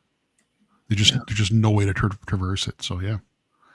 So David had a question about any reports of any kind of humming or infrasonic sounds or feeling dread or just anything to do with sound reports where people have experienced anything weird or heard anything weird with the sightings. Yes. Infrasound, we have some reports where the person feels like they were zapped, hit with infrasound, which is below 20 hertz. You can't really hear it, but you have feelings of distraught, despair, loss of time, weakness. I mean, just as what it can do to you. So a lot of us do believe Bigfoots can emit infrasound, and I've had some witnesses. I've had people on my expeditions report it. The one thing I caution people with, sometimes it could be fight or flight. It could be the fear. You're in a situation where the fear overcomes you, and it almost like an adrenaline rush, and you lose track of everything and pee your pants, so to speak. But so you got to be careful. That is the fight or flight? Are you freaking yourself out because you're in a scary situation, or did you really get hit with infrasound? We do have lots of vocals in Kentucky, which I've recorded. Hopefully we'll get to some of those tonight. Yeah, we can at any time. Yeah. But there are a lot of vocalizations that I think they mean different things. I think the tree knocks mean different things based on my research. The infrasound is, someone asked, how do they kill a deer? How do they catch a deer? Because deers are quick. Maybe they hit it with infrasound and the deer freezes stunned. And then the Bigfoot walks up and grabs the deer, right? Breaks the rear leg. We find a lot of deer with the rear legs busted. Yeah. They kind of wrench it and bust it. We find that. Yeah. And some of the things with the deer with the broken legs, wouldn't you think it would be like a refrigerator? I mean, they don't have to kill it just to mobilize it, and they can keep it alive for a few more days. Oh gosh. Have you ever thought about that? That they're not killing it right away. They're just going to mobilize it. And okay, I can come back here tomorrow and mobilize this one. I can come back here on Monday. And a deer, I would think, would be fine for a few days, at least, if not longer. Yeah. It sounds pretty horrible, but it's probably what they do. Yeah. Nature's brutal. Part of the deal. Yeah, I know. What's that saying? Nature's metal. Yeah, it is. Oh, it's brutal. It's definitely metal. Vicious. What is the probably the weirdest story you've taken that kind of haunts you or has stuck with you, Charlie? Is there anything that stands out? Is just one that just bugs you? You think about it often. Doesn't make any sense, or it has hidden information in it. I would say what gets my curiosity or makes me think more about these creatures, it's not the one unique one, to be honest with you. It's the patterns I see with the close encounters, the face-to-face ones. I'll give you a couple examples. There's a boy named Jack. He was 12. And they were out joyriding one night, and they wanted to get some food, so they pulled up to the friend's house, but they did not park in the drive all the way in the driveway. They parked down the road, and they told Jack to stay in the car, in the truck, and they all went up to the girl's window, her bedroom window, to knock on the window so she could bring food to them. Well, Jack was in the truck by himself, and he looks across the meadow. And he sees this upright figure walking across the field in the moonlight. And he thought, oh my gosh, that's a person. I hope that person doesn't come towards me. And sure enough, it walks over to the road, starts walking to the truck. And as it gets closer and closer, it's getting bigger and bigger. And he realizes it wasn't a person. The thing was covered in hair, massive. So Jack freaked out, laid on the horn. The Bigfoot squatted down, and it took a hand and scraped the gravel with his hand. So then Jack slid underneath the steering wheel, and he got quiet. And all of a sudden, he heard a smack on the windshield. And Jack looked up. The entire arm of the Bigfoot was across the front windshield. He said, I can see the sweat from the moonlight through the hairs as it was pressed against the windshield. And then he got the fright of his life because he looked at the driver's window, and the Bigfoot's head was in the driver's window looking at him. And of course, the fear overcame him. But as he looked at it, he said he had a sense of calmness. When he looked into its eyes, he did not sense fear or anger. He said, I felt calm all of a sudden. But then when it opened its mouth, and the saliva spread between the teeth, that's when I got scared again. And he laid on the horn, and the Bigfoot took off. That's one report of the Bigfoot being that close to a witness. Could have killed that young boy. Did not. And the boy had this sense of calmness during that encounter. I can go over more and more. There's another one real quick. James was 80 years old. He's retired. He's working his garden. It's right around dusk. And as he's working his garden, he sees a Bigfoot standing in the tree line. Didn't know what it was, just saw it standing there. And this sweet old man, and you don't know what witnesses are going to do. The sweet old man goes, hey, come on over. He starts talking to it. It's okay. I won't hurt you. And he said it a couple of times. It's okay. Come on over. The Bigfoot stepped over a 3-foot fence, walked 20 feet from him. Wow. And he's looking eye to eye with this Bigfoot, right? And then the old man goes, I better go in the house. So he turned around, went in the house. The Bigfoot walked off. The man went in the house, took 2 potatoes from his garden, opened his back door, put the potatoes on the railing to his deck. Before he went to bed, looked outside, the potatoes were gone. Yeah, another animal could have taken those potatoes. But that Bigfoot walked up to that man, and he said it looked human-like, wide hooded nose, large dark eyes, heavy brow, etc. Gray hair, long gray hair, etc. But that Bigfoot did not hurt that man. The man, he had a sense of calm. It wasn't like he ran immediately. He stood and looked at it, and then he finally figured, I better go in the house. Well, let's talk about this a little deeper. So this guy was he was 80-some. When you get in your 80s, you get a little frail looking, right? Yeah. Delicate. You don't look like you're going to kick anybody's butt. You don't look dangerous. When's the last time you saw an 85-year-old man who looked dangerous? Never. No. You know what I mean? Like the only person that doesn't look dangerous is 85, 90-year-old man. Do you think that had something to do with the close approach? Interesting you said that. I left something out of that story. The man had a rake in his hand, and it's in the report. He actually says in the report, about the second time I said, it's okay, you can come closer. The man said, I think the rake was scaring it because I had it in my hand. He laid the rake down. And then the third time he said, it's okay, you can come closer. That's when the Bigfoot came closer. Wow. How close did this thing get again? It was about 20 feet. That's close. The previous story with the kid, did you interview him as a kid, or did you interview him years later? No, years later as an adult. Okay. He came to one of my library presentations, and I usually ask the crowd, has anybody had a Bigfoot sighting? And he raised his hand.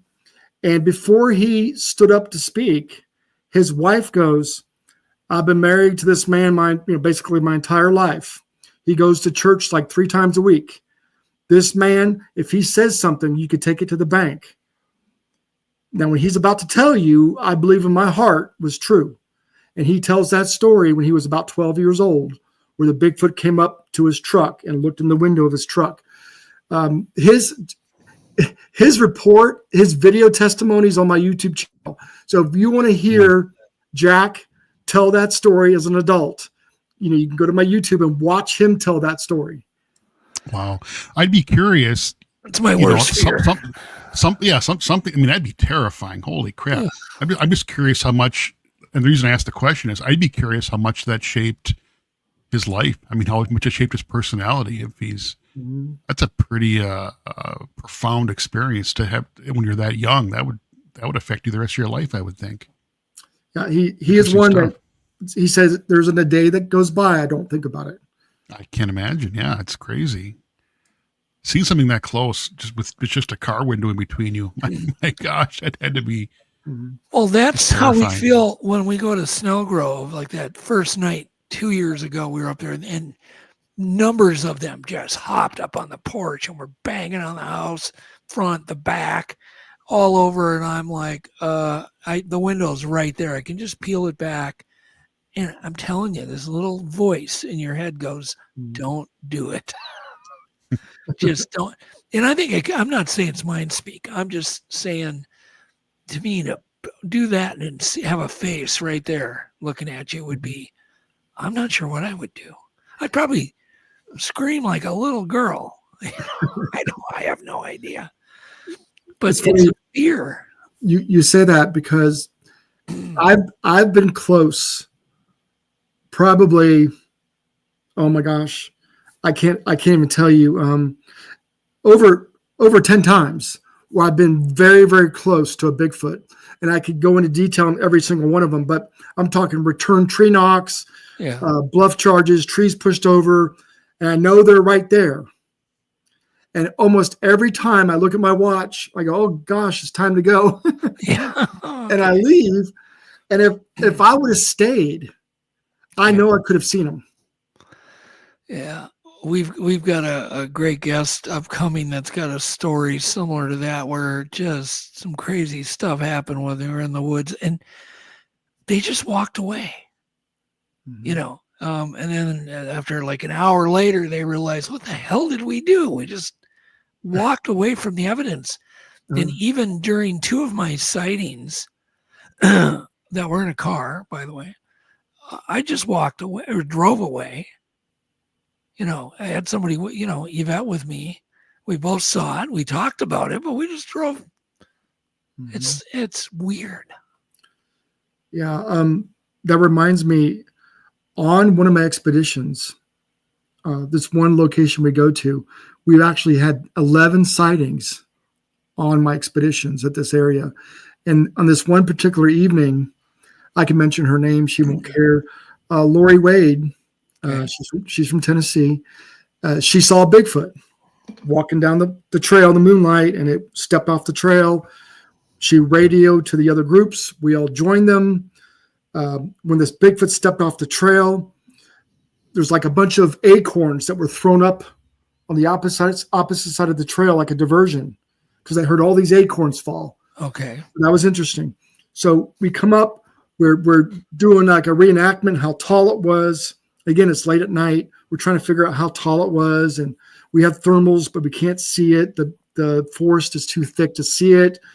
So then I would say within 30 minutes, now this is 2 groups of people. So I'm talking, we had about 15 people. We walk down the trail to where the trucks are parked, which isn't far from where the Bigfoot went in the woods. It's right there.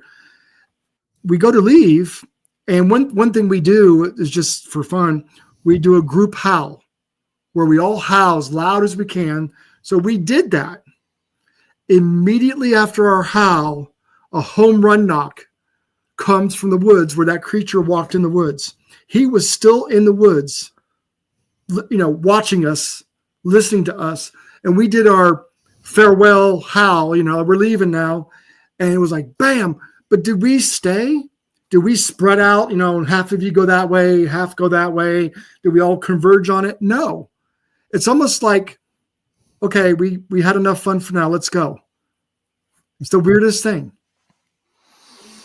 What's your thinking on knocks? Do you think that's an object hitting a tree, or do you think it's something that they make with their bodies? Both. I've heard both. All 3. I've heard the wood on wood. I will tell you 3 means something. I don't know if it's mocking the Holy Trinity or admiring the Holy Trinity. I don't know what the 3 means, but doing 3, getting 1 back, doing 1, getting 3 back means something. Wow. Hand claps. I've heard the hand claps. It sounds like somebody clapping their hands in rhythm to me, doing whoops and knocks. Wow. A lot of great responses doing combinations of whoops with knocks. And I've had the hand claps come back to me and come closer and closer. That was one of the times where it was coming closer. I could hear the hand claps. It kept coming closer, and the sun's going down. And I said, okay, it's time to go.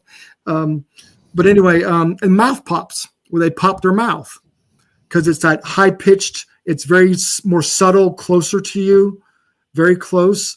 So I've heard those 3 things: tree knocks, hand claps, and mouth pops. So you think tree knocks are literally wood hitting wood? The ones I've heard, yeah, there's no doubt. The home run ones, the one loud one is to me like you mean like a thunder knock, the home run ones? Crack, yeah, poosh. It's almost like kind of like a threat to leave, or it's telling other Bigfoots, we got hikers here, campers, leave. Okay, oh no, sorry, get quiet. Everything gets quiet after that loud home run knock. Everything gets quiet. That's why I never do 1. Can you describe that loud home run knock? I like your description. Yeah. And more, I mean, do you hear like even maybe the stick or whatever it is swirling in the, like, you hear the wind from it? Or you hear I got one. I sent you one today. One of those videos I sent you, I'm doing one. I get a big old stick and I go whack. That's what it sounds like.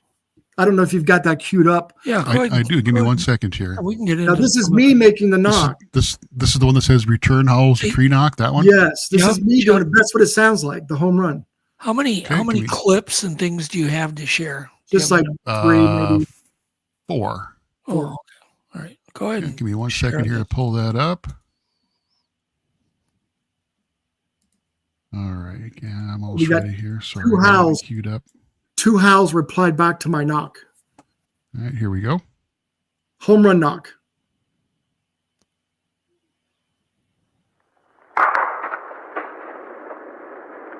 Well, that's an echo. Thing is still echoing. Interesting. You heard the second one? There's two. Yeah. Oh, yeah. Play that one more time.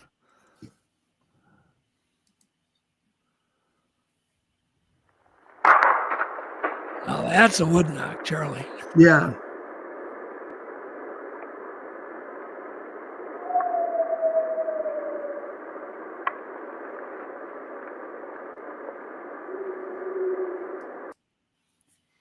Do you hear the two vocals? Yeah, oh yeah. Yeah, you can hear them clear.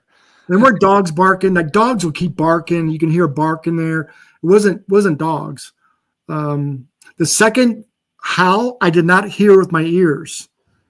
I sent it to a cryptolinguist.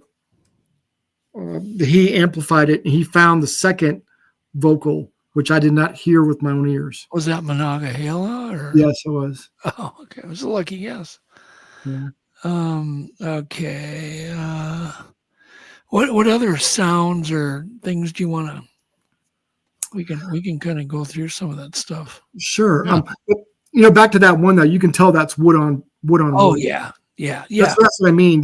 It's obvious when it's wood on wood. There's no way that's a wood or a hand pop or a. Right. Yeah, no, you're right. You got a good point, Charlie. The other one that I'm excited about are the whoops I recorded. And just recently, Thinker Thunker took the whoops from Ron Moorhead's Sierra Sounds over 40 years ago, over 2,000 miles away, and put them in Audacity, and he matched them up. And the spectrograph is the same. And it does not match a human whoop or a monkey or any other whoops. It's not even close.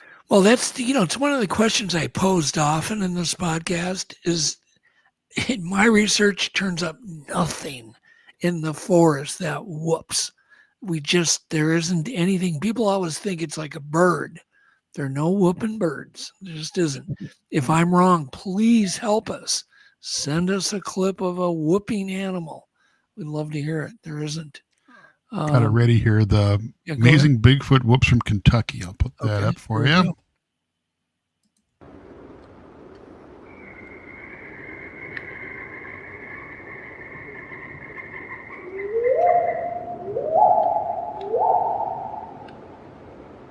That's good. Wow. Super clear, Charlie. Yeah, and I got to tell you, because people ask me, I have just a digital recorder. It's not a fancy recorder. It's a little Sony recorder. You can buy them for $50 or less. It's the microphones. I have special mics made. Charles Kimbrough and Charlie Page make them. They're omnidirectional. Mm-hmm. So they pick up in any direction.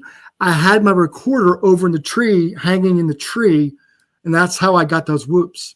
Here's a visual of where Thinker Thunker takes Ron Moorhead's whoops, compares them to my whoops. That's just a screenshot. But he'll show you, compare them to human whoops, monkey. It doesn't even look the same as any other whoop. And my whoops match up with Ron Moorhead's whoops. Mm. Wow. Super interesting. Have you met David Ellis?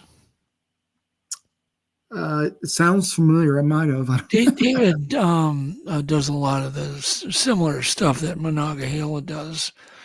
And David right now is on a mission to find anything that sounds like hummingbird wings or a bumblebee. I got it. What? I got that. Share. Tell us. I got to find it. My wife's over there. Remember Lindsay? Yeah. Remember in Ohio County at the graveyard? Right. We were at a graveyard. It's in a hot spot of Bigfoot sightings. It was my wife and I.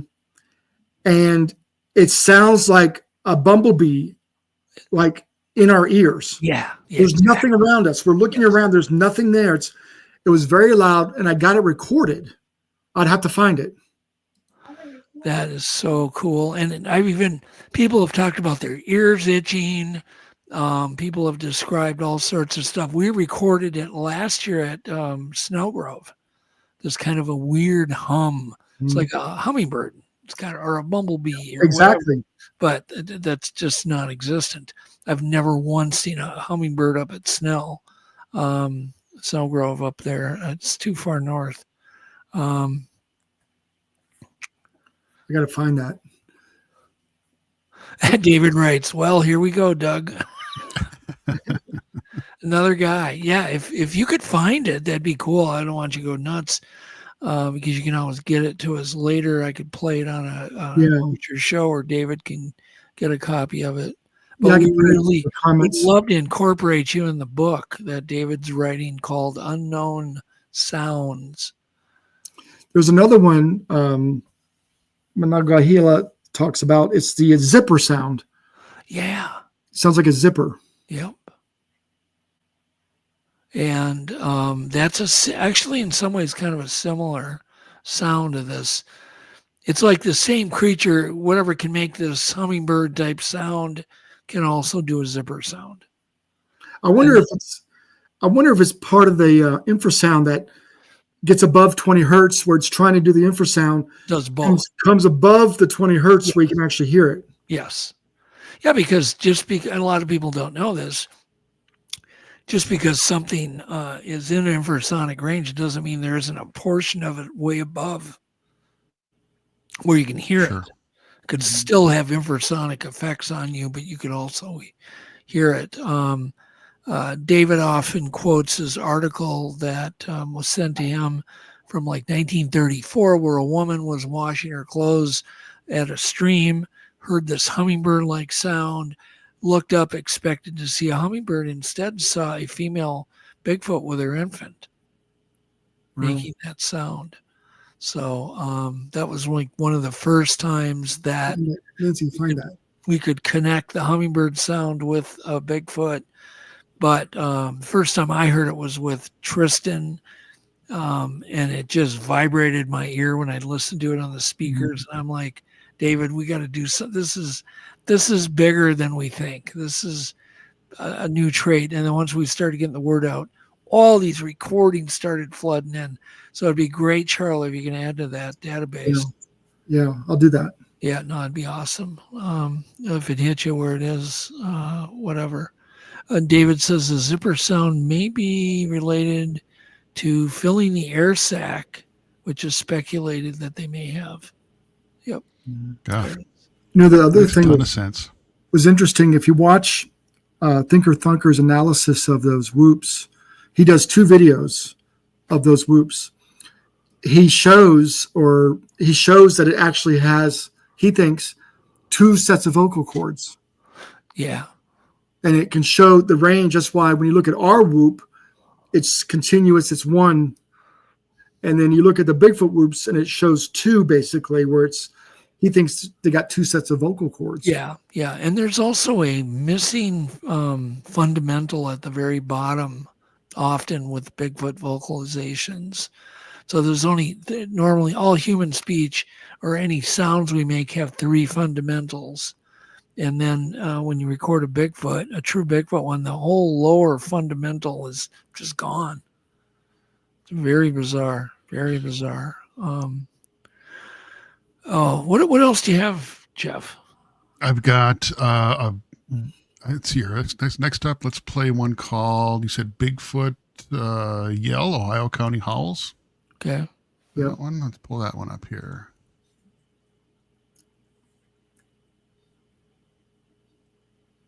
All right.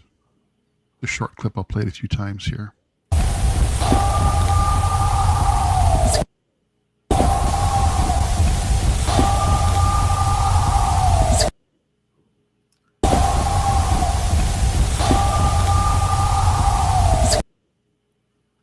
Wow. That's a weird sound. Yeah, it had like a human tone to it. How many sounds have you recorded that you feel maybe Bigfoot? Is this just a few? Is this a rare thing? Is this more common?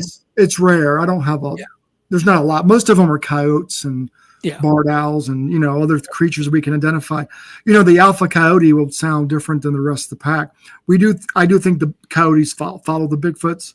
Lots of reasons why, but let's talk about that. That's a real symbiotic stuff really intrigues me. So I'll give you some examples. A guy found a track.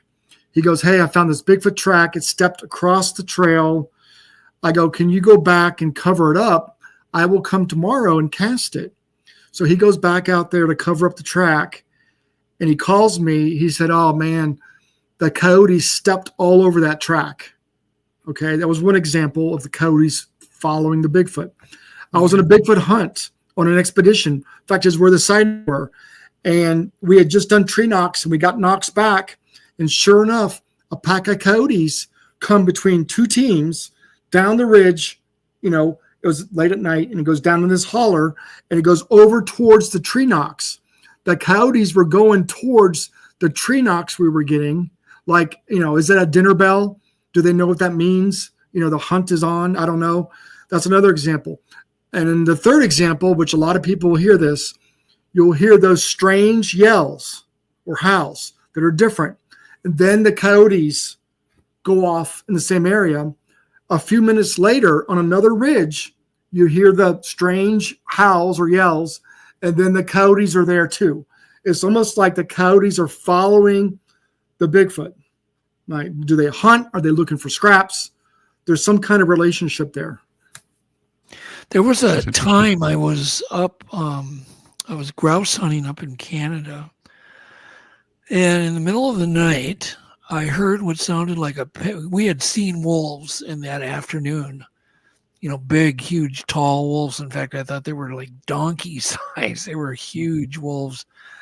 And later that night, the middle of the night, 2, 3 in the morning, I hear wolves running right through our camp, one after another. You can hear the panting, you know, and the whole deal. And right behind them, I'm hearing boom, boom, boom, boom, boom. This heavy footfalls, and the ground was shaking because the ground up there is very hollow. You know, there's a lot of rocks and a lot of big hollow areas. And you hear this thing chasing the wolves. Now, so you can do whatever you want with that information. But to me, it was either the wolves were chasing the wolves because the wolves were chasing down a deer, or they just work together, right? Symbiotic. I have no idea. But then there was another thing that cemented this. We were on horseback, and we had rode through an area in the St. Croix Valley, and everything was cool. We rode back through that same area an hour later. We got hit with a terrible stink, right? Smell like rotten flesh, dead bodies. And I mean, to the point where we're gagging, covering our faces. And then up ahead is a coyote laying in the trail, but we can see its eyes moving. It's alive, but it's laying down, obviously paralyzed. So we dismount, we'll look at the coyote, and the coyote is obviously paralyzed, but it's alert and looking around, and there's no blood on it, nothing, but there's these what looks like 2 big handprints by the spine. Like you could see the fur was kind of crushed down, and it looked like the spine had been severed of the coyote. Now I'm thinking, okay, this is really confusing. Something killed this coyote and placed it on that trail because it wasn't there an hour earlier. There's no cars. I mean, it didn't get hit by a car. Something put it there as like a warning to us. And I'm thinking, was that coyote, well, let's say a Bigfoot broke its back. Well, how did it grab it? The coyote must have been sitting right next to it and just grabbed it and set it on that trail as a warning to us. Does that make any sense at all? And I actually have footage of it. It's right here on this computer of the coyote. So if you ever want to see that, Charlie, I could. Yeah. I mean, we have I taped the whole interview with with the other. I was with 3 other guys when that happened. So I recall. Now I am a BFRO investigator for Kentucky as well. I still am. And if you go to their website, BFRO.net, look at the latest Kentucky report, which I posted. I've got pictures of a dead coyote across the creek where the hunter was in his tree stand, saw Bigfoot walking on the other side of the creek. So I did the interview. I got pictures of me with the hunter. I got pictures of the dead coyote when we walked across the creek. It was laying there. The hunter had no idea about that coyote. He did not see one. He did not shoot one. What killed it? The rear leg looked busted. Interesting. And that's on the BFRO site. You can go there. This just happened. Yeah, this happened. Well, this happened a couple of years ago. But, 2 years ago. Okay. But if you go and look, I got pictures of that dead coyote. Isn't that interesting? So, yeah, what breaks a coyote's leg? You got to ask yourself. They're not going to break their leg in normal things. It didn't look like it was hit by a car. Didn't have blood all over it. Just a broken leg. And I met that guy the day after his sighting. So we actually drove out there, interviewed him the day after. He actually saw the Bigfoot twice, 2 years apart. Wow. Same scenario, 2 years apart, or a year apart, whatever. And then we walked down off the ridge, went across the creek to where the Bigfoot was walking, looking for tracks. My little dog started growling at something. So I looked over to what she's growling at, and there's a dead coyote. I thought it was alive, actually. I go, oh my gosh, there's a coyote laying there. But it was fresh. It had just been killed. Wow. So are you thinking, okay, but let me ask you this. Was there any blood on the coyote, like it was struck by a car? No, the leg did look damaged, though. Like the leg. Just the leg, that's what I mean. It was just only the leg. The only thing that could have been would have been a trap, maybe, that it got caught in a trap and it pulled its leg out. Yeah, that's likely. As far as I know, we can't trap here in Kentucky, but I might be wrong. It's just not likely. It's unlikely, Yeah. But I find it interesting that I've also seen a coyote with a broken bone that shouldn't have had a broken, and it was still alive. That's when it gets real weird. When you've gone through the area, nothing, you come back, and now there's a coyote laying perfectly in the middle of the trail, across the trail. I mean, the chances of that being a coincidence are astronomical. Yeah. There's another report. We've had some animals killed here. Llamas, a small donkey, mysteriously killed. And one of his dogs, it was a large dog, was killed as well. And when they got there are no signs of trauma to the dog. Almost like blunt force trauma, like it picked the dog up and slammed it down or something. He's dead or did the dog's dead. There's no sign of what killed that dog, along with these other animals. It's interesting. I was talking to Esteban Sarmiento one day, and he had mentioned that he had actually witnessed gorillas grab these gorilla dogs, these Saludo dogs, and grab and just snap them in two. Gorillas get irritated with the dogs. They'll just grab and just pull their spine apart. Wow. And so and then when you see that, once again, the coyote with the severed spine, we didn't do an autopsy on it. We actually had to put it out of its misery because it was just alert and alive and had a broken spine. Yeah. It's just creepy, People ask, how come we don't hunt them or track them with hunting dogs or bloodhounds? Because I've got a couple reports in Kentucky where they have actually killed a hunting dog. I've got another report where the dog would not hunt. It would run back in its box. Every time he would send it out, the dog would run right back in his box. And it's like the third or fourth time, the guy forces it to go out because he wants to show it off to his friend, this great champion hunting dog. And the dog goes out and starts barking. They go out to where the dog is. They see a Bigfoot walking across this meadow in the moonlight, along the tree line. The dog's looking at it, barking, but the dog wouldn't go near it. The dog just sat back here barking at this creature, upright, not a person, not a bear, looked like a Bigfoot. So that dog would not hunt. Yeah. And we actually have tried doing some things, and the dogs never want to follow the trail. They just generally lay down. They just, it's just not their thing. Although there was that one story, and I can't remember, her first name was Julie, of the bear biologist, where her dogs she was a goat packer, and her dogs took off on her and were gone like a long time. And then this Bigfoot walks into camp staring at her goats.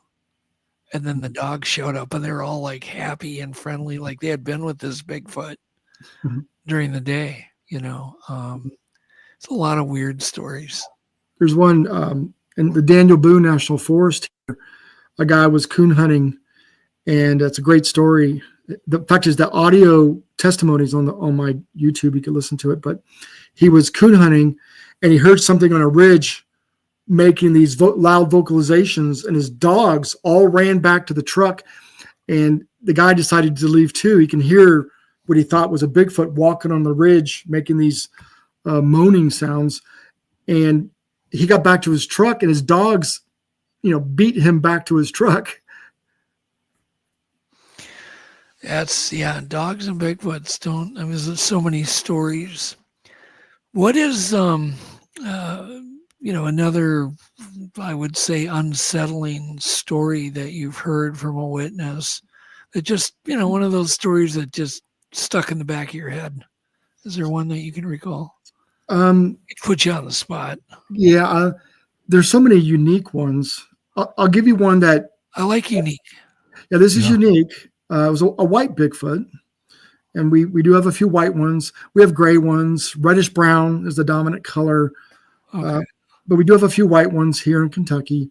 And on this occasion, two boys were fishing on a dock on the Green River, and they heard a branch break out of one of those giant sycamores. And a Bigfoot was in the tree on that branch, and the branch and the Bigfoot fell into the Green River. And the boys sprang up. They ran off. They went back in the woods and watched the Bigfoot, the white Bigfoot, swim arm over arm down the Green River, came to the bank, pulled itself up, and when it ran off, he said the hair looked dry. The hair was blowing in the wind. I thought that was really odd, to add to that story. And the reason I bring that up is, do their hairs have special properties that can refract light, bend light, could repel water, they're oily, they're hollow?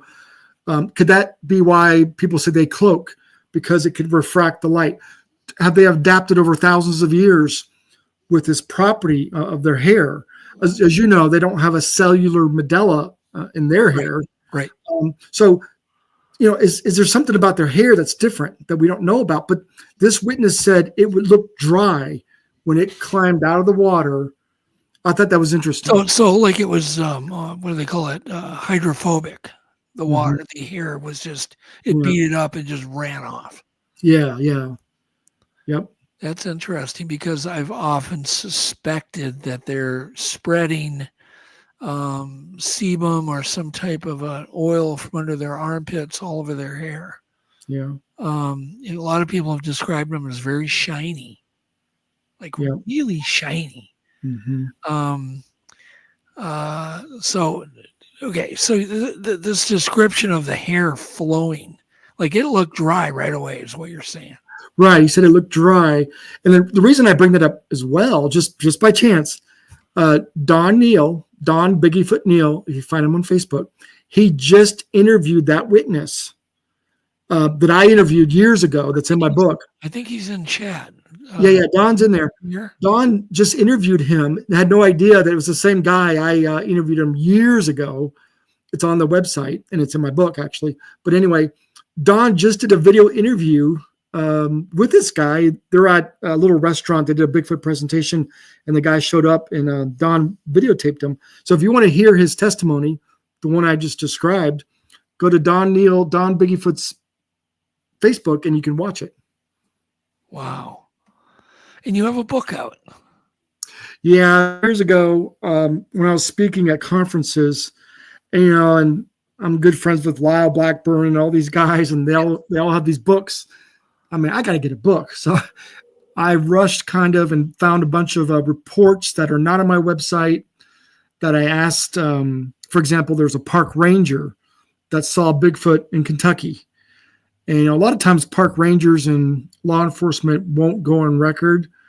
But I was putting my book together. I said, hey, can I share your sighting in my book? He said, yeah, sure, go ahead. I don't care. I mean, he's no longer a park ranger. But so I put together my book of unique stories, my own personal experiences, some of my data that I believe, how Bigfoots act or behave. And I did that a few years ago, actually, that book.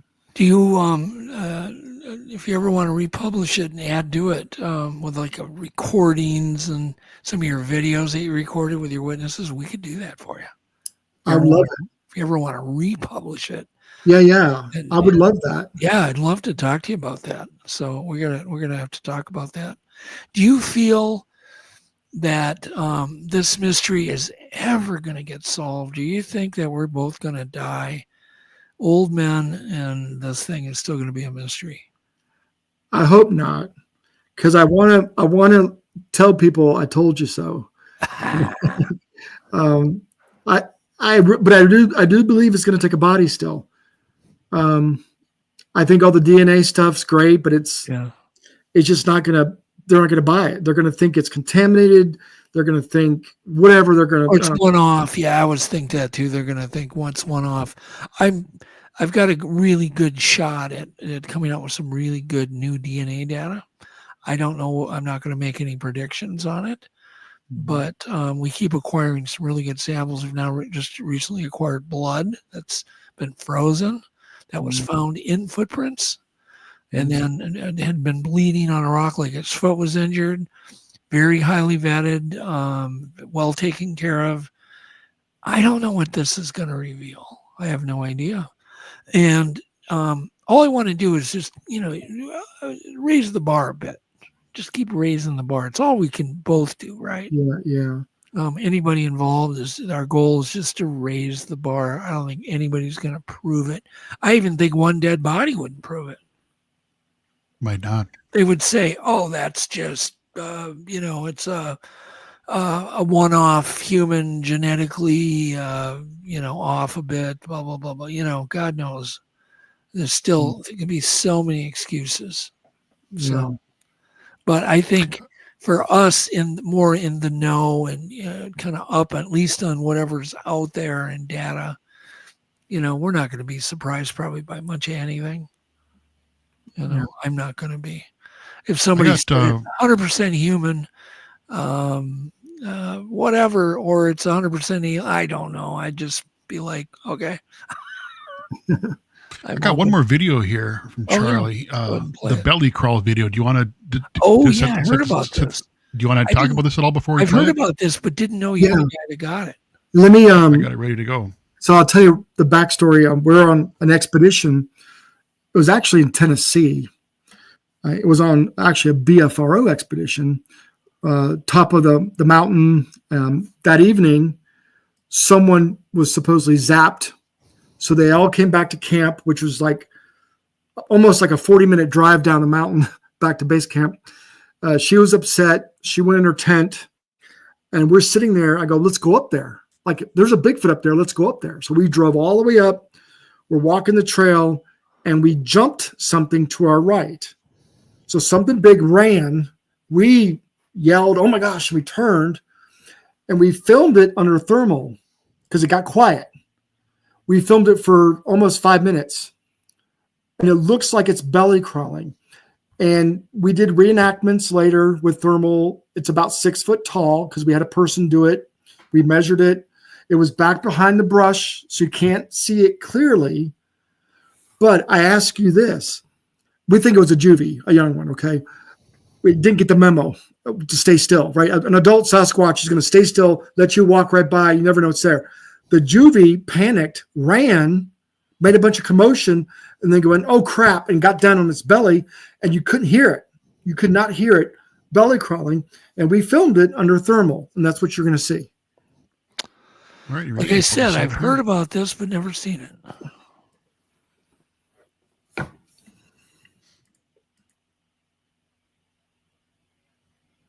What I ask you, what would a bear do? What would a coyote do, right, if you jump it?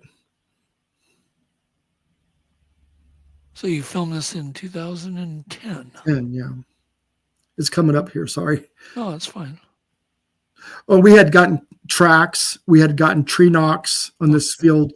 This is the top of the mountain, by the way. Now, this is not exactly where the thermal was. The thermal was on a trail going to this area.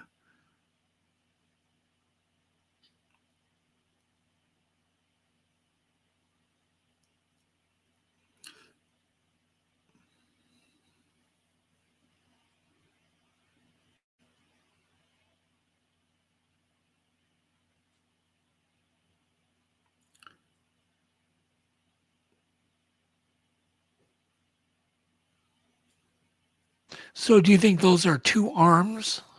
Well, yeah, it's hard to see right there. When it first started? That part, you're going to see it better here in a second. Here you go.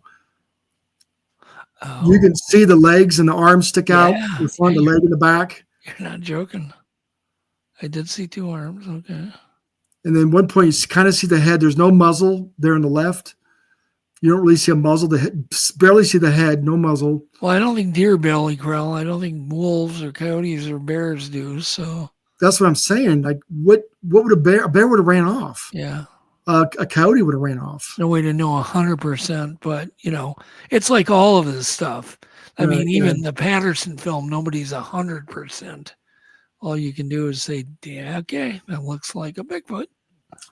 Now, the end here is kind of afterwards. You see a round head in the back in the trees back. There's just a round head moving around in the brush. There's a lot of brush there, so it's kind of hard to see it. Can you play that, Jeff? Just kind of rewind it to the start of the thermal footage. Yeah, it's kind of after this part where you can kind of see. You can even pause it at times so we can study it when you're.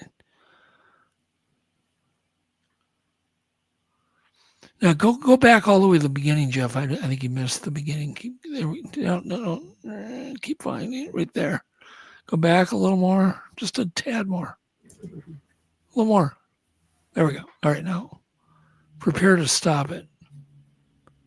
Looks like an arm. Stop. Well, there were two arms. Is that what you think is its hands? Well, yeah, keep going. I'll show you. I think you see the arm stick out, and then you see the rear end. You can see the rear end and the leg in the back. Yeah. It's a little bit further ahead here. Really intriguing. And these are pieced together, actually. It's not the whole clip.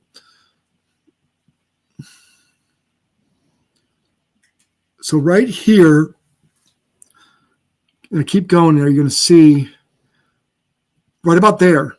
See that? You see like two arms. The arms come out the front and the back. Yeah, Jeff, you went a little. Yeah, try to back it up and then just. You can see the foot there. Just kind of scroll through it. But it looks like to me like it's belly crawling. Yeah, it does. It's either belly crawling or floating. I don't think it's floating. So. Yeah, that's one hell of a low. Right there. Do you see the two arms? Yeah, see the arms come out the front there? Yeah. And then you'll see the head pop out a little bit too, right about there. It's interesting. Yeah, it's beyond interesting. There you see arms. Yeah. Kind of come out. See, I've never seen this footage. I don't know how. I've heard about it, but I've never seen it. Right here too is a good one. See this? See the rear end and the leg? Yeah. The head popped out a second there. You can kind of see it's got its butt up a little bit. Yep. I mean, the anatomy looks all there and correct for a humanoid figure. So what's interesting is it wasn't that far from us. It was only about 30 yards in the forest there from us because we measured and did a reenactment. The reenactments on my YouTube channel, you can see a person doing it, comparing it. Again, we jumped it at first. So it ran, made a bunch of commotion. So then it got quiet. And that's when we filmed it. And again, rule out everything else. What would a bear do? What would a coyote do? Yeah, I could study that forever. And I think I would still be probably going, God, it looks like, yeah, it matches the anatomy of something with two arms, two legs. Now, it's interesting about this here. Recently, on one of our expeditions, a guy had a new thermal but it was given to him by a friend that it was his thermal. Just gave it to him before he went on the hike. He didn't know how to record with it. Long story short, right on the trail behind him, they heard a commotion. He turned around. It was one of those new pulsar thermals. He saw one spider crawl. You ever hear that of one of them spider crawling? Yes. Yeah, I've actually heard it. The most recent face-to-face with a Native American guy who doesn't watch or listen to anything Bigfoot related, doesn't know anything about the topic. He only knows what he saw, which described a belly crawl kind of spider walk over a big log pile that was 15 feet in the air, up the one side, down the other, and then got to the bottom, stood up and walked into the woods. But he claimed it like walked on its fingers. Yep. So it was creepy as hell. This guy said the same thing. He's a veteran, fought in a few wars. He couldn't sleep that night. It was his first expedition. His girlfriend at the time said, man, he didn't sleep at all that night after watching that thing through that pulsar. And he got a clear look at it, and it was sprawled out. We did reenactments. Its belly was almost touching the ground. The power, the core strength to spider crawl. I don't think a person could do that. Yeah. I'm sure I could do it 20 years ago. No, I'm just joking. I spider crawl now, and then I push that little necklace that says I've fallen, I can't get up. No, I'm joking. Oh my God. So that's really cool footage. We've talked about what you think they probably are, some kind of an intelligent, human-like, probably really close relative, like really, really, really close to humans, intelligent. They have restraint. I'm trying to recreate what you've said. They have great restraint. They're very stealthy. They can vocalize. You probably think they can mimic sounds. Mm-hmm. Have you heard anything that, like, God, that's like, I really don't think owls burp, okay, or fart or whatever. Yeah. Have you had experiences where you've heard fakey sounding mimicry? Not me personally, but I've taken witnesses. Okay. A hunter that he went up on his own property early morning.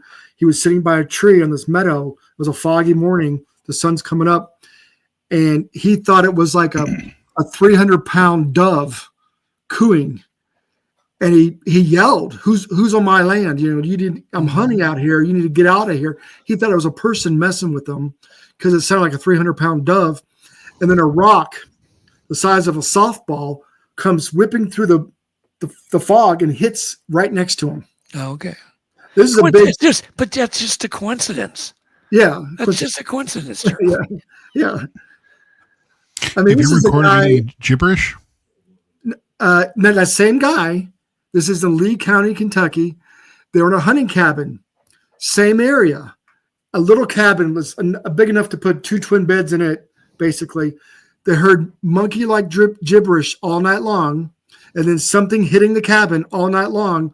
These guys are 6'4", big old country boys. They yelled out the doors, "Hey, stop messing around." Kept doing it. They finally opened the front door and back door and started shooting into the dark. About an hour later, the gibberish continued, hitting the cabin continued. It didn't stop until daybreak. Wow. Same area. What's your theory on the gibberish? Do you have one? I don't know. I don't know if it's just a language, maybe that they, like the Sierra sounds. There's a lot of that in there. That are they? I don't know if they're talking to us. I think they're talking to themselves or they're talking to each other. But family members. Yeah. So what is hang on, Jeff. Just before then you can ask.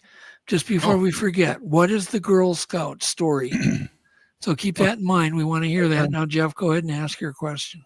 Oh, I was just going to say my thoughts on the gibberish is that it seems pretty plausible that they're mimicking us. Instead of mimicking an owl or whatever, they're just mimicking us. they don't know what words are, but they're mimicking us and something that sounds like us. Well, that's what the Native Americans, they do talk about. They called it like, translated syllable whispering.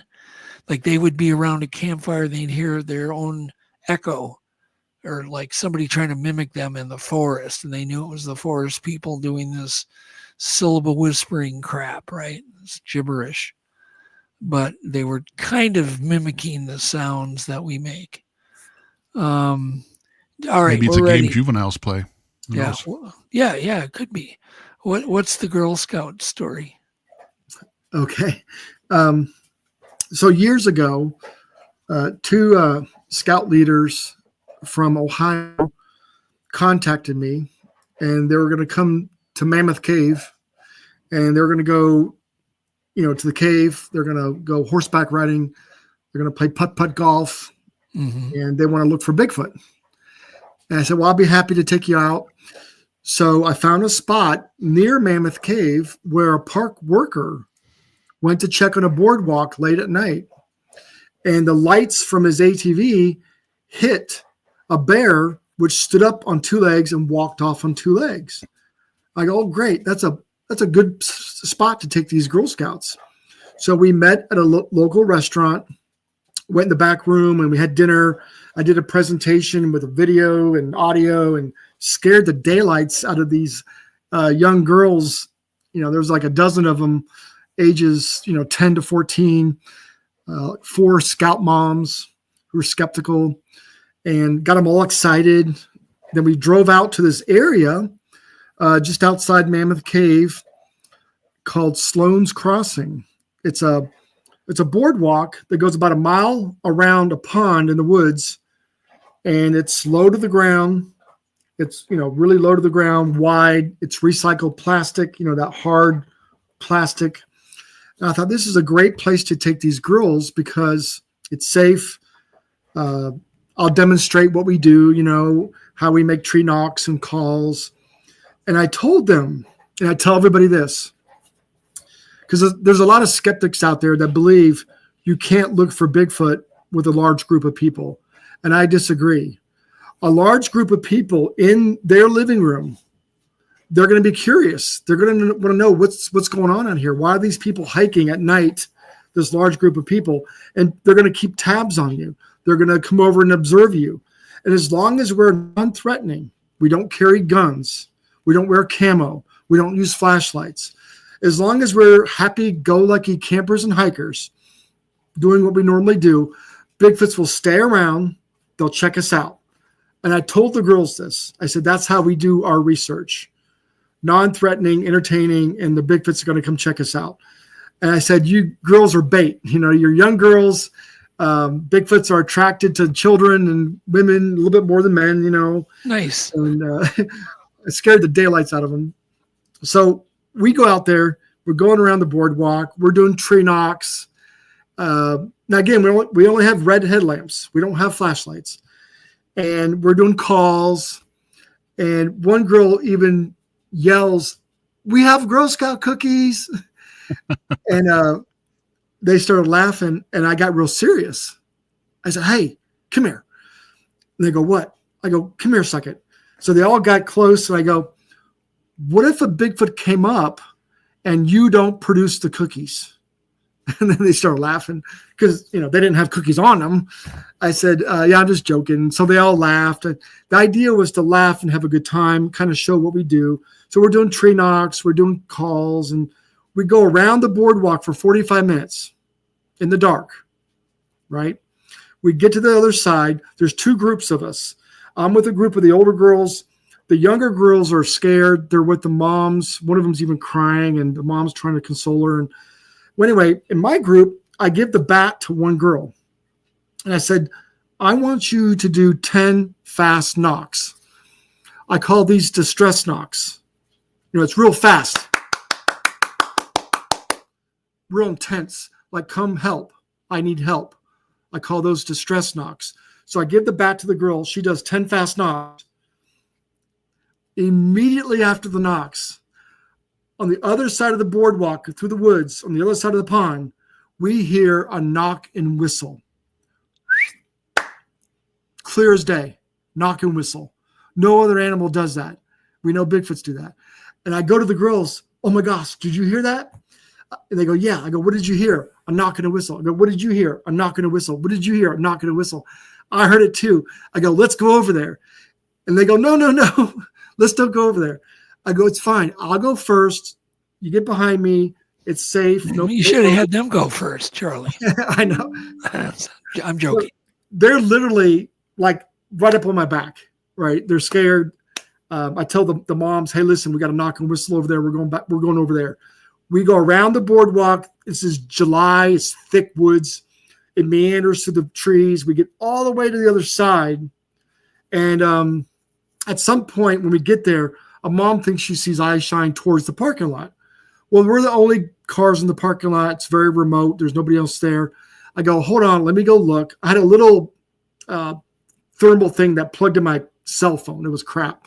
I go, let me go look. So I walk away from the group to look. I don't see anything. As I come back to the group, from just where we had come, just around the corner on that boardwalk, boom, something hit that boardwalk so loud, they screamed, right? Guess what one of the skeptical moms did? She made a beeline for the parking lot and left her daughter. Oh, no. Oh, jeez. Never grabbed her daughter. Like, come on. She just took off, right? Wow. Right? So now I'm scared a little bit because it was loud. It was almost like a double boom, real quick, boom. I took a flashlight now for security. You know, I don't use flashlights, but for security, it's really good. I tell people, if you think Bigfoot's on your property, put security lights up or game cameras. They're not going to come around. So I took my flashlight out. I go around them, and I'm looking, but the boardwalk, meander through the trees. You can't see the curve where that thing hit the boardwalk, and they're tugging at my shirt. Let's go. Come on, let's go. I go, okay, fine. We go to the parking lot. They're all excited. Some are crying, actually. I got a picture of it. You can see them. I go, hey, it worked. We went out there. We were being silly. We're laughing. We're doing tree knocks. We did those 10 fast distress knocks. I think what happened was we brought an adult Bigfoot in at some point to check us out. When we did those distress knocks, it thought we were another Bigfoot asking for help, so to speak.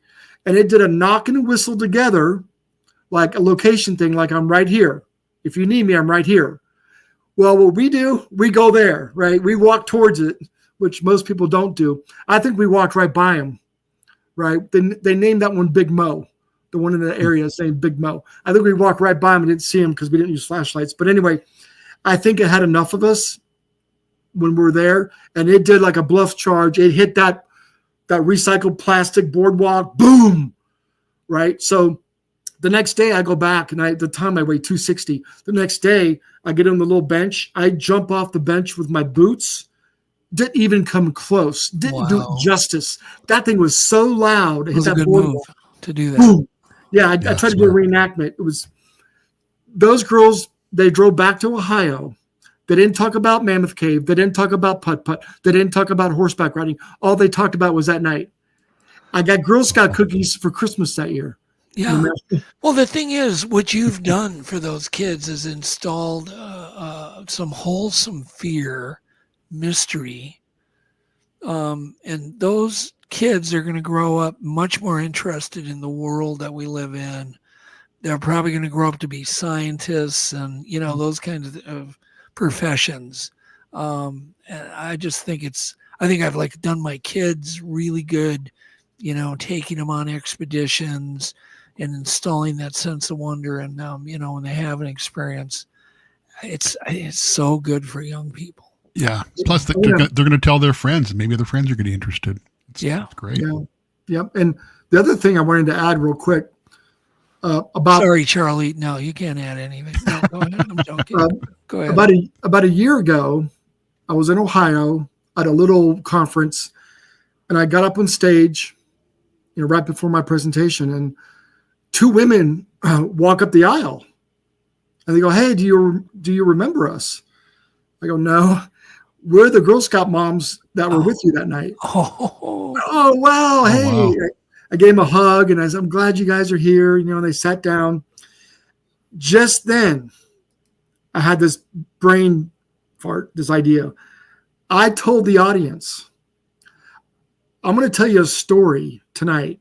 I've told on podcasts. I told in conferences for 11 years. It's been 11 years since this happened. I've told this story a lot. When is the best time to interview a witness? Right after it happens, right? Did I embellish the story? Did I make this story up? What part did I add to make it funny, right? I'm going to tell you this story, how I remember it, how I always told it. I got 2 witnesses here that are in the audience. They have not told this story like I have told this story. When I get done, I'm going to ask these 2 ladies, is it true? Everything I say was true, right? I just met them. There's no talking about what we're going to say or nothing. I tell the story. When I get to the end of the story and I go, when they drove back to Ohio, they didn't talk about Mammoth Cave. They didn't talk about putt-putt. They didn't talk about horseback riding. All they talked about was that night. And the one lady raises her hand and goes, and they're still talking about it today. The other lady raises her hand. I was a skeptical mom who left her daughter and took off to the parking lot. Wow. That's powerful. That was really quick thinking to talk to them like that. That was smart. Yeah, it was just like, wow, this is a perfect opportunity. Because I was curious, did I embellish that story? Did I make up the part of the mom leaving her daughter? Because that's easy to do, right? To make it more excitable. No, she really did. She left her daughter and went to the parking lot. Wow. That's so really you cool. ran into them at a conference? Yeah, they came to But you see, you instilled that curiosity in them. They were willing to, they're looking for answers now. They're curious about the world. They're taking their valuable time attending a conference. I think people that attend Bigfoot conferences are some of the brightest people I've ever met. So yeah, you said something really interesting. I never thought of before. You said you used red headlamps. Now I'm experienced with that from stargazing, using red flashlight. Well, do you think that has any? Well, for sure, it preserves your own night vision. Yeah, I don't think any of us know what it does for a Bigfoot, but go ahead. That's what I'm at. That's what I'm curious. If anybody or maybe somebody in chat, I've never heard of using that. I'm just curious if there's any kind of different reaction from them. Who knows? The only reason is it's less intrusive. Like if you go out with a flashlight and you're shining it around in the woods, sure, a Bigfoot's not going to go, here I am, right? It's going to leave. If you're shooting a laser or flashlights, it's going to take off. The red is more like hiking, right? You're only looking right what's in front of you. You're not shining it out in the trees, right? And we're doing normal things that hikers and campers do. So we're non-threatening. We do laugh, we cook food, we do all these things to entice a curious Bigfoot. I always say curiosity is their biggest weakness. They do want to kind of watch us. We're their entertainment. We're in their living room, we're their TV. So they kind of want to watch us. So that's how we have interactions with them. It's just camping and hiking. Lots of times nothing happens, but at least you have a great time with family and friends in the woods. Yeah. Well, that's a big part of the famous Memorial Day story too, is that they're just families hanging out in the woods and gets the curiosity of the Bigfoot out there. Yeah. So, the red light, I've gone on expeditions where everybody's using red lights and I'm like, yeah, makes sense. It is less intrusive and you can still see where you're walking so you don't trip. And the biggest thing is you don't ruin your night vision. I did one trek, like one long trek without any flashlights, no moon, pitch black. You couldn't see your hand. I don't even know how we got through. We were in the Pinchot Gifford National Forest, right? You can imagine that forest it's thick, and we were just doing this thing, and I think we all had flashlights, but they were off, and we took a long walk, and all of a sudden there was a rock that was thrown, and it hit a tree right next to us. And this guy that was with us, Mario Benassi, took off running at the direction of where the rock, where I think he thought it came from. And I don't know how he did it, but he ran through the forest without any flashlight. Wow. After whatever threw the rock. And he didn't come back for a long time. Where me and this other guy are just sitting there going, what the hell is this guy doing? He's a major wildlife guy. He's the one that filmed a lot of the Wild America things with Marty Stouffer. Do you remember that show? That show. Wild America. Anyhow, he was the camera guy for that. And he just totally had no fear of anything. And he just bolted out there. But something that was very unsettling, having a rock hit really hard with zero light, a tree. That's scary. Crazy. Yeah. One thing we do on our expeditions, we have smaller teams. We'll have a group of people, say 5 people or whatever, and we'll shut our lights off altogether, and then we'll leave them off, and then we'll have a couple of people turn their lights on, and they go ahead, and the ones with the lights off will sit in the dark, right, for about 10 minutes. And then the other group goes, they get to a certain spot, 10 minutes, they'll turn their lights off and sit. Then the first group will turn their lights on, start walking towards them. We call this the inchworm technique. And if a Bigfoot's watching us, by chance, it kind of confuses them maybe, or makes them curious. Sure. And like, what the hell are these people doing? We've had great success doing that. Plus, it's really creepy to sit in the woods with no light, and just listen. Yeah, that's cool. So what do you think? What do you think we should do? What do you think researchers should do different, or just keep doing what we're doing? What are your thoughts, Charlie? I don't mean to put you on the spot, but I'll tell you an example that just recently happened, which we all know about eDNA.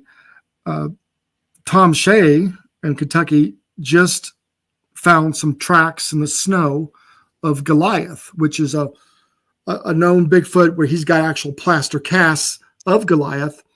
And Dr. Meldrum has those casts, copies, and so does Cliff. But anyway, he found the same tracks. You can tell it's Goliath in the snow. And I think Cliff told him to bag the snow. And he set it off. I forgot where he said it off to have the eDNA done on those snow tracks. That makes sense. Is this recent? Sure. Yeah, recent. Oh, okay. So it's exciting that I think eDNA is gonna help us some. I think. I don't know. What about handprints or fingerprints on windows? Have you ever seen that? Or I have, and I will be honest with you. Here's what happens sometimes. You get a lot of people that get Bigfoot on the brain, and we're all camping, and there's a hand smudge, and they swear it's a Bigfoot, and it's probably their own hand. I think most of the time it's a person's hand, not an actual Bigfoot. But there are cases where it could be a Bigfoot hand. Tom Shea actually has a few hand casts of plaster casts. One looks like Paul Freeman's, looks identical to the Paul Freeman one. Tom Shea got one just like that. So how long ago? I don't know the year, within the last 10 years. Is there any dermals or any friction ridges? Yes. There are. Could I possibly get photos to send into some latent experts? Yes, I can have Tom Shea contact you. Oh, that'd be awesome. With that. So, yeah, I've seen them. I've seen the originals. You can see dermal ridges and such in a lot of them. And again, Cliff has been out there, looked at them all, and he's got copies in his museum, and so does Dr. Meldrum. Very interesting. Yeah. So as far as doing anything different, I mean, what would be your advice then for what to do, or do you have any new goals this coming season of what you're going to do different? Did you hear my tent idea by any chance? No, I have not. Oh, okay. Well, you're going to want to rewind it to the tech breakdown. That would be something that you'd be a perfect person to do that. And do you do a lot of camping, Charlie, where you're setting up, tents, you and a buddy, and staying out in the wilderness? Or are you And are you at a point where you're going, no way? No, I do that. Not as often as I like. Okay. But I know there's been, I don't know what your example was, but I know people have done this where they set up a dummy camp where they actually put a recorder in there, or MP3 player, looping snoring. They have the snoring on a loop, and then they'll hide trail cameras or they'll hide on the ridge with thermals. Matt Moneymaker gave me that idea, or he had shared that with me years ago. I thought it was brilliant. Yeah. I definitely think they come around when you snore. They know when you're asleep. Sure. And they'll come. We've had that on our expeditions where they come up to tents. Yeah. I've had a guy, he said it was our expedition there, and there were two of them that were remote from the group, and the moonlight was on top of his tent. He heard it walk up, and it blocked out the moonlight and look right over his tent. And he was too afraid to unzip it and look. Really? Yeah. Yeah, I don't blame him. So somebody just said Charlie's married to a fingerprint expert. That's my wife. She is. Oh, wow. Lindsay, right there is my wife. Hey, where's she at? She must be in the bedroom. Yeah, she worked forensics.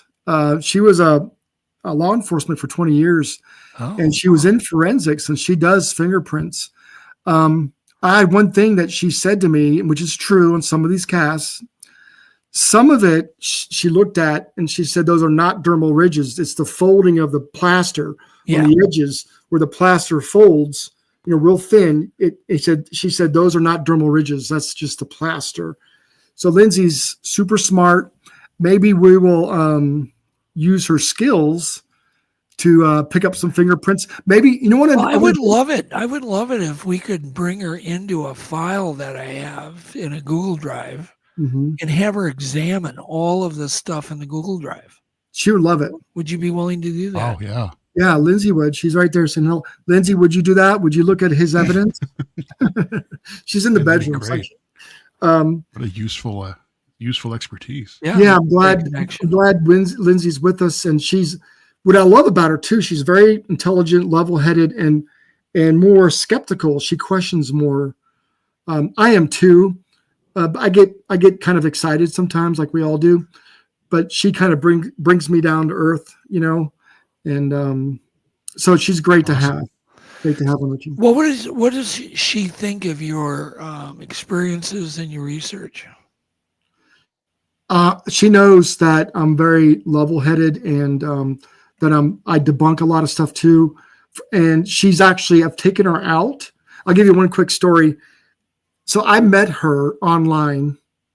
She was in Canada, working law enforcement in Canada. We met online. I'm either the best salesperson, or I joke around saying she's truly blonde.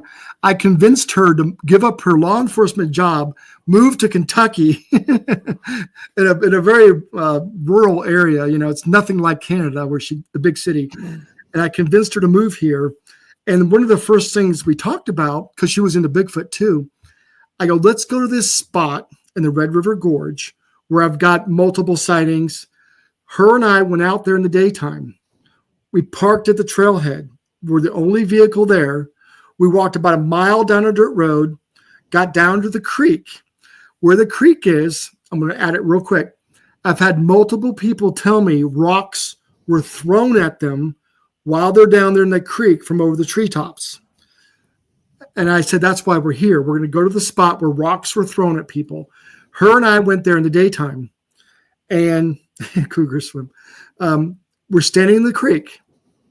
I told her to pick up 2 rocks because, they rock clack too. Same thing. I said, make 3 clacks. So she does 3 clacks. It breaks. Okay, grab 2 more. She does 2 more. 3 loud rock clacks. Immediately from the ridge above us, a knock comes back. And she goes, oh, did you hear that? I said, yeah, I heard it. Did you hear it? Yep, do it again. She does them again, nothing.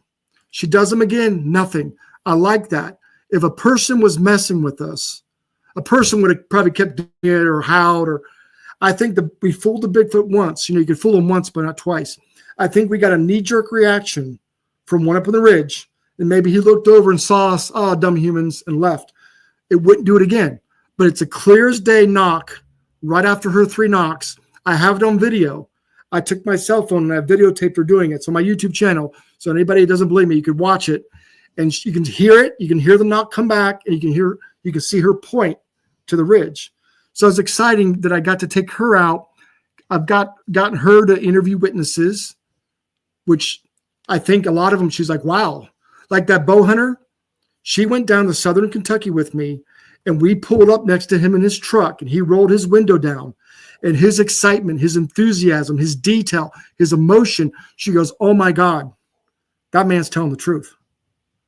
And so I'm happy to share all my, witnesses and research areas and knowledge with her. And I'm glad she enjoys it as much as I enjoy it. Yeah, that's awesome. So I take it she's open-minded to the topic, period. Yes, but again, she has to see one to believe one. Yep. Like most people, she wants to see one, which I don't blame her. Don't blame her. But she is, I would say she's more skeptical than me. Like I do debunk a lot of stuff because I don't, as a researcher, if you put anything out there that is suspicious or a hoax, you're done. Yeah. So I really thoroughly analyze the evidence, and if I think there's any doubt, I don't put it out, or I'm done. Yeah, that's smart. Well, with that, we are done. We are out of time. David, we will send your book. Get a hold of Jeff at Jeff. Perrella. Jeff P. Why don't you just go ahead and throw it in chat there? Yeah, here, I'll type it up right now. Yeah, Jeff P. at UntouldRadioAM.com. Give us your address and we'll ship out Planet Strange to you. But thank you so much, Charlie. So cool meeting you. You're amazing. Your research is amazing. I love your thermal footage and your recordings. Everything is just great. That was great. Thank you. Really You were a super amazing guest. Would love to have you back again. Well, definitely you're going to want to get a hold of me so we can get a Google Drive link to Lindsay to ever look at it. Yes, she would love that. And what we're looking for, of course, is any pattern that may be different than human. The obvious one is size, but we're looking for something more. So, Doug, I want to ask you, please. I've always said this. On a Bigfoot track, their dermal ridges run vertical, and on a human, they're horizontal. Yep. Right? Is that true? Yeah, and then supposedly Chilcutt had mentioned they're kind of diagonal. Diagonal, okay. Yeah. All right, that's right. Which is interesting. I don't know. Once again, because of the experiments that were done to study the plaster folds, that poo-pooed and threw a lot of cold water on dermal ridges and Bigfoot casts. However, if you have the right substrate, there is no reason why you can't pick up dermal ridges that are really dermal ridges. I've probably done more hydrocal castings than anybody because of the things I invent. I use it a lot of times for prototyping. I've never seen those types of artifacts in any of the castings I've made, where I'm casting a block, a square rectangle, or I've just never seen those kind of things. And I always think it's kind of good. You might want to get some hydrocal or plaster and try to duplicate that. Apparently some guy did, but I never could, those folds. Mm-hmm. You hate to throw the baby out with the bathwater because somebody introduces some doubt in your mind. Just like the Patterson footage, Ray Wallace, like, well, I was this guy or I was in the suit, and therefore it's all a bunch of or I'm the one that made all the tracks. You just can't throw the entire phenomena out or mystery out because one person makes a claim, right? Yeah. Or even two people. There's a lot of claims all the time, but the dermal ridges, I think, are very interesting. And I've got a file like you wouldn't believe that Lindsay can look at of clear, close-up, high-end photos and not dust, like this thicker sebum. And just to bring Lindsay up to speed, I believe they have a very waxy, very thick sebum that may originate at their armpits. It may not originate at their skin, but they seem to have this many times, not every time, but many times when they touch something that leaves a very waxy, hard to get off residue. Those are the ones I'm interested in, because all primates, including humans, have a different chemical chemistry in their sebum. You know, we have things like we have cholesterol in our sebum, gorillas have none. Every primate has its own set of chemicals in their skin oil.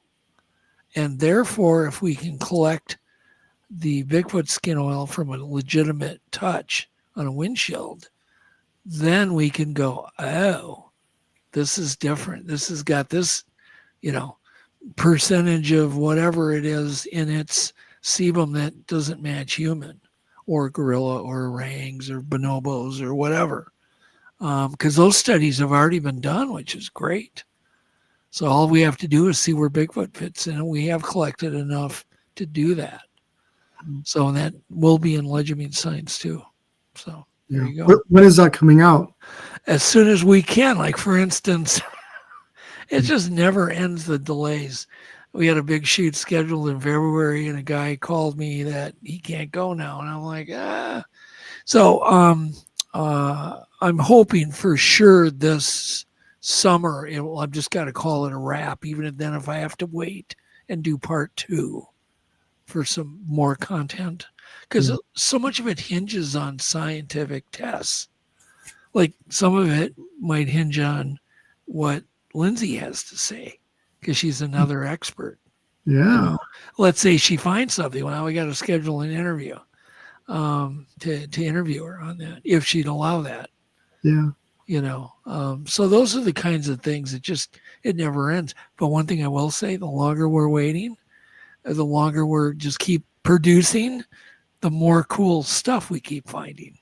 Oh, you keep adding cool stuff all the time. Yeah. It's awesome. Yeah. More time. We keep getting new ideas. It's better and better and better. And I'm just kind of going, and I warn people, I'm not, like when I did Monster Quest, we had an exact, this is the date. It's got to be done. Boosh.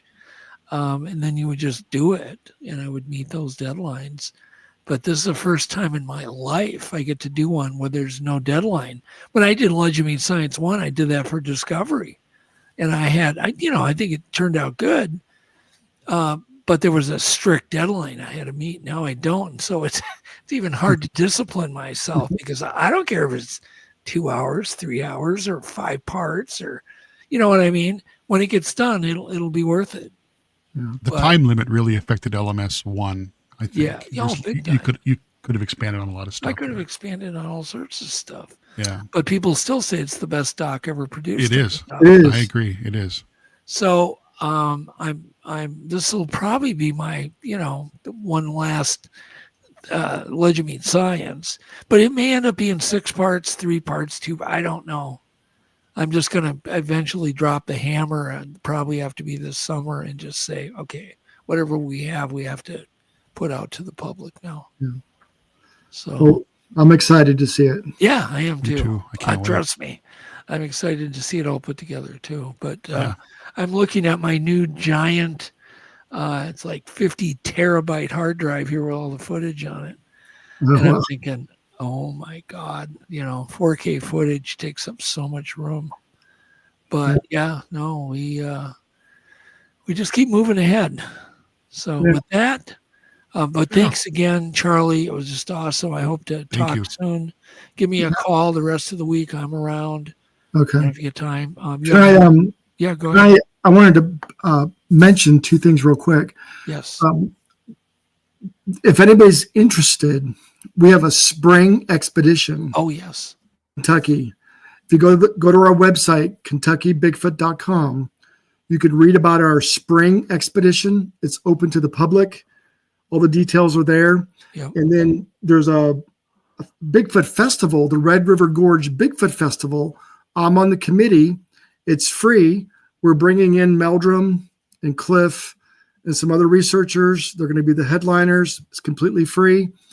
That's on the website rrgbigfoot.com. When the hell are you doing that, Charlie? I've never heard of a free Bigfoot conference. The tourism is funding a lot of it. Sponsors, vendors, VIP dinners, all that adds up. So we're trying to break even on it. So yeah, it's this spring in the Red River Gorge is what behind me. See this behind me? That's the Red River Gorge. Beautiful. Beautiful area. So Wow. KentuckyBigfoot.com, you could find all this. Yes. And then your group on Facebook is Kentucky Bigfoot Research.org. Yes. Or Kentucky Bigfoot Research Organization. Yeah. And there's a YouTube channel too that has all my witnesses on there, our witnesses, so you could go there too. Yep, that's so cool. Awesome. So yeah, you've been so generous with your time. Thank you. Yes. Well, thank you very much. thank you for having me. Again, I'm a big fan. Love Monster Quest. I watch the reruns anytime they come on, and I'm looking forward to your next documentary. Oh, thanks so much. Thanks so much, Charlie. Thank you, Jeff. And remember, everybody, you don't have to see the whole staircase to take that first step. Just remember. And so thank you, audience. You guys have been awesome. Absolutely crazy awesome. And we love you all. And we will see you all next week. Oh, yeah. Kentucky Bigfoot. Good night. There it is. Good night, everyone. Good night. I call you up in the middle of the night. Been bothered by dreams, ain't feeling alright. You give me comfort, say just give it some time. By the end of our talk, I'm feeling just fine.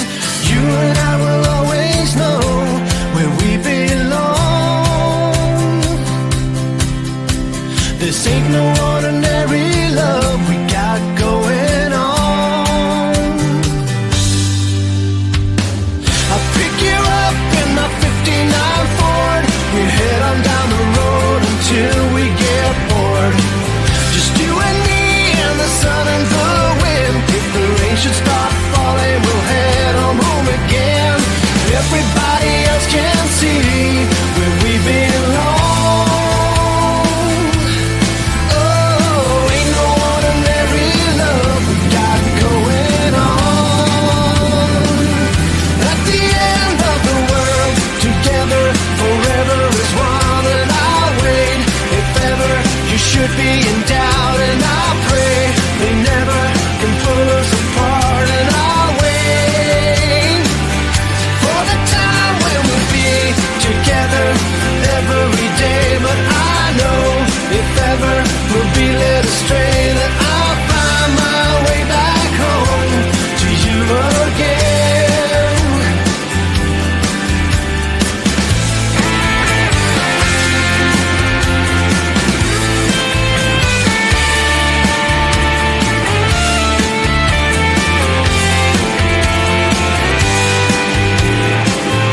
At the end of the world, together forever is one, and I'll wait if ever you should be in doubt, and